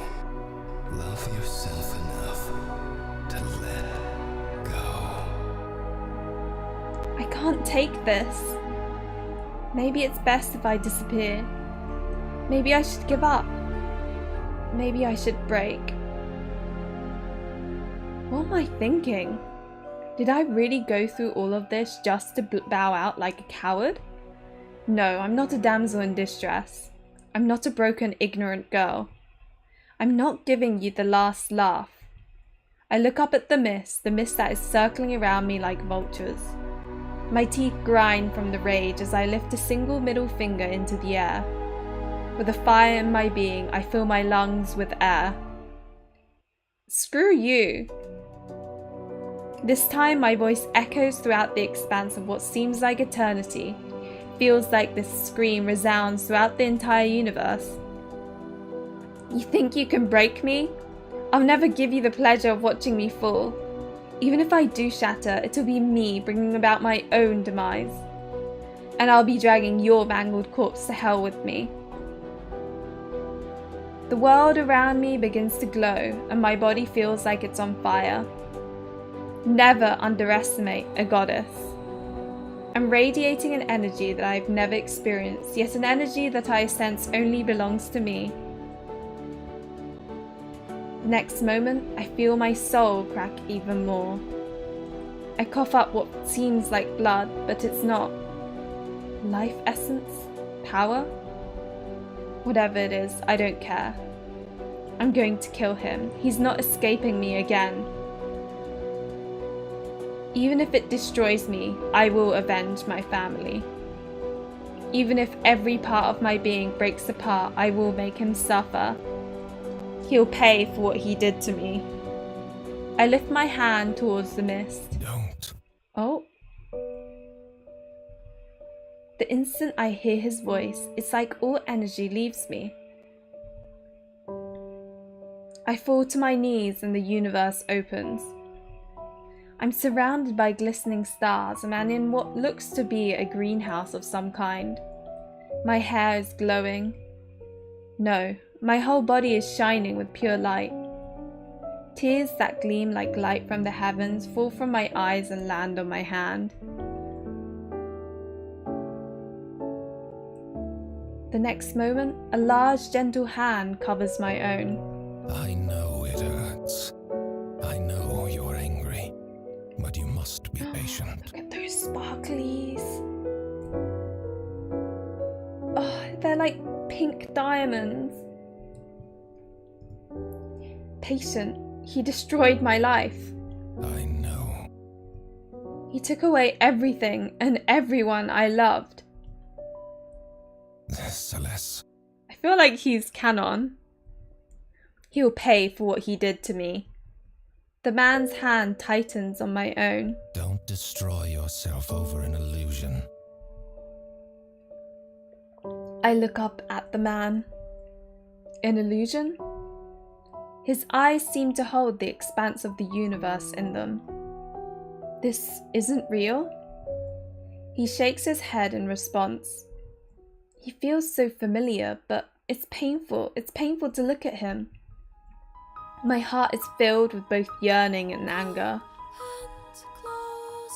Oh my god, look how pretty this looks. Now that is a soulmate.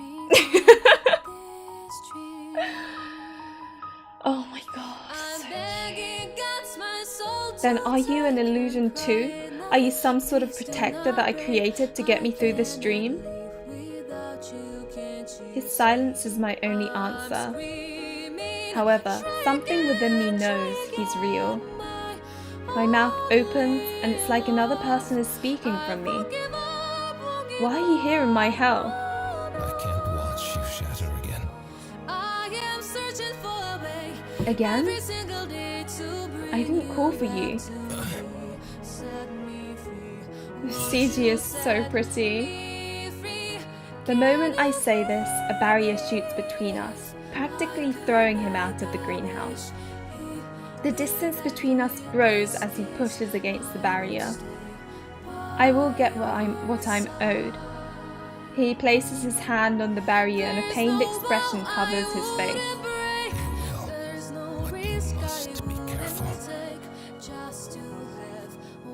She is some celestial being, and he is a true root, I am calling it. Yeah.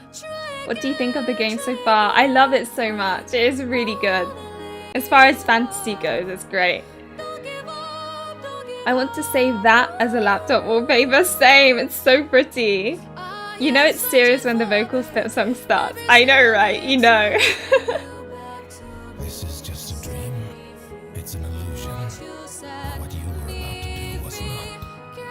You mustn't awaken yet. I cannot watch you break again. Please. What is this feeling? Who is this man to me? Then stop watching me. I'm going to do whatever it takes to achieve my goal, even if that means bringing my own self to ruin. If this is a dream, then it's time for me to wake up and face the nightmare. With that, I stand and look up at the mist that still circles my barrier. Vengeance will be mine. You hear me, you monster? I will destroy you. My vow echoes throughout the stars as I feel the slightest bit of myself break in response. Try again? Is that a bad ending that I just got?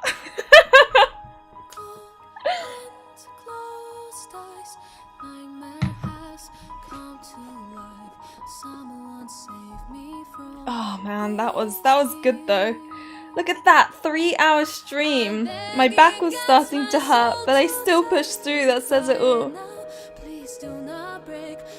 Nico, is it possible that you're the Shiro voice actor? Because I see Nico VA.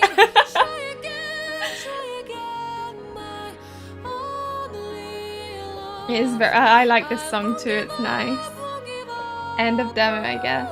Like to see maybe if you pick different answers, I don't know.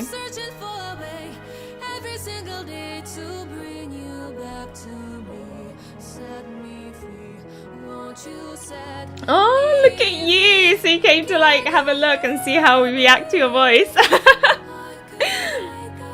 You did a really good job, by the way. I think a lot of the voice actors did a really good job in this. You sounded like a good sort of mix between an otome character and an anime character, because he's like so intense, if you know what I mean. That was so nice. Well, you did a good job, Nick. I know, right? That was fun. I enjoyed that. Oh, it's warm today.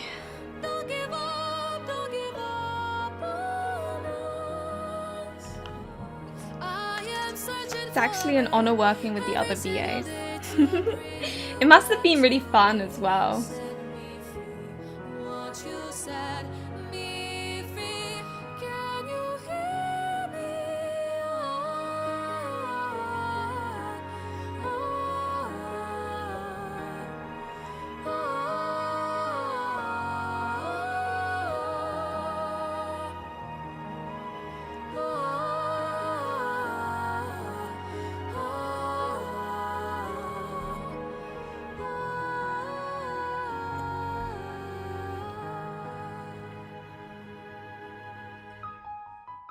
Thank you for playing the Shattered Souls demo.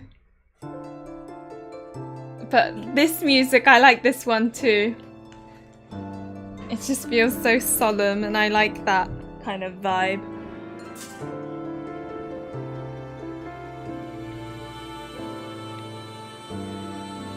But oh, my back does hurt. I'm surprised I kind of pushed, oh my god, my tongue, pushed through that, to be honest. Normally after like the 2 hour, with visual novels and like otome games, I have to like, after about 2 hours, I start getting a bit tired because obviously it's like constant reading, right? If it's like a gaming, then it's different. But with a, yeah, so. I need to stream, there are 2 more otome games that I need to stream the demos of. So I think I'll be relatively appearing frequently on YouTube as streaming on here as opposed to Twitch for a while, but probably my favorite out of all indie I saw you play. Oh yeah, Canty? It's actually my first BN. Oh, look at you! So it must have been like really exciting then.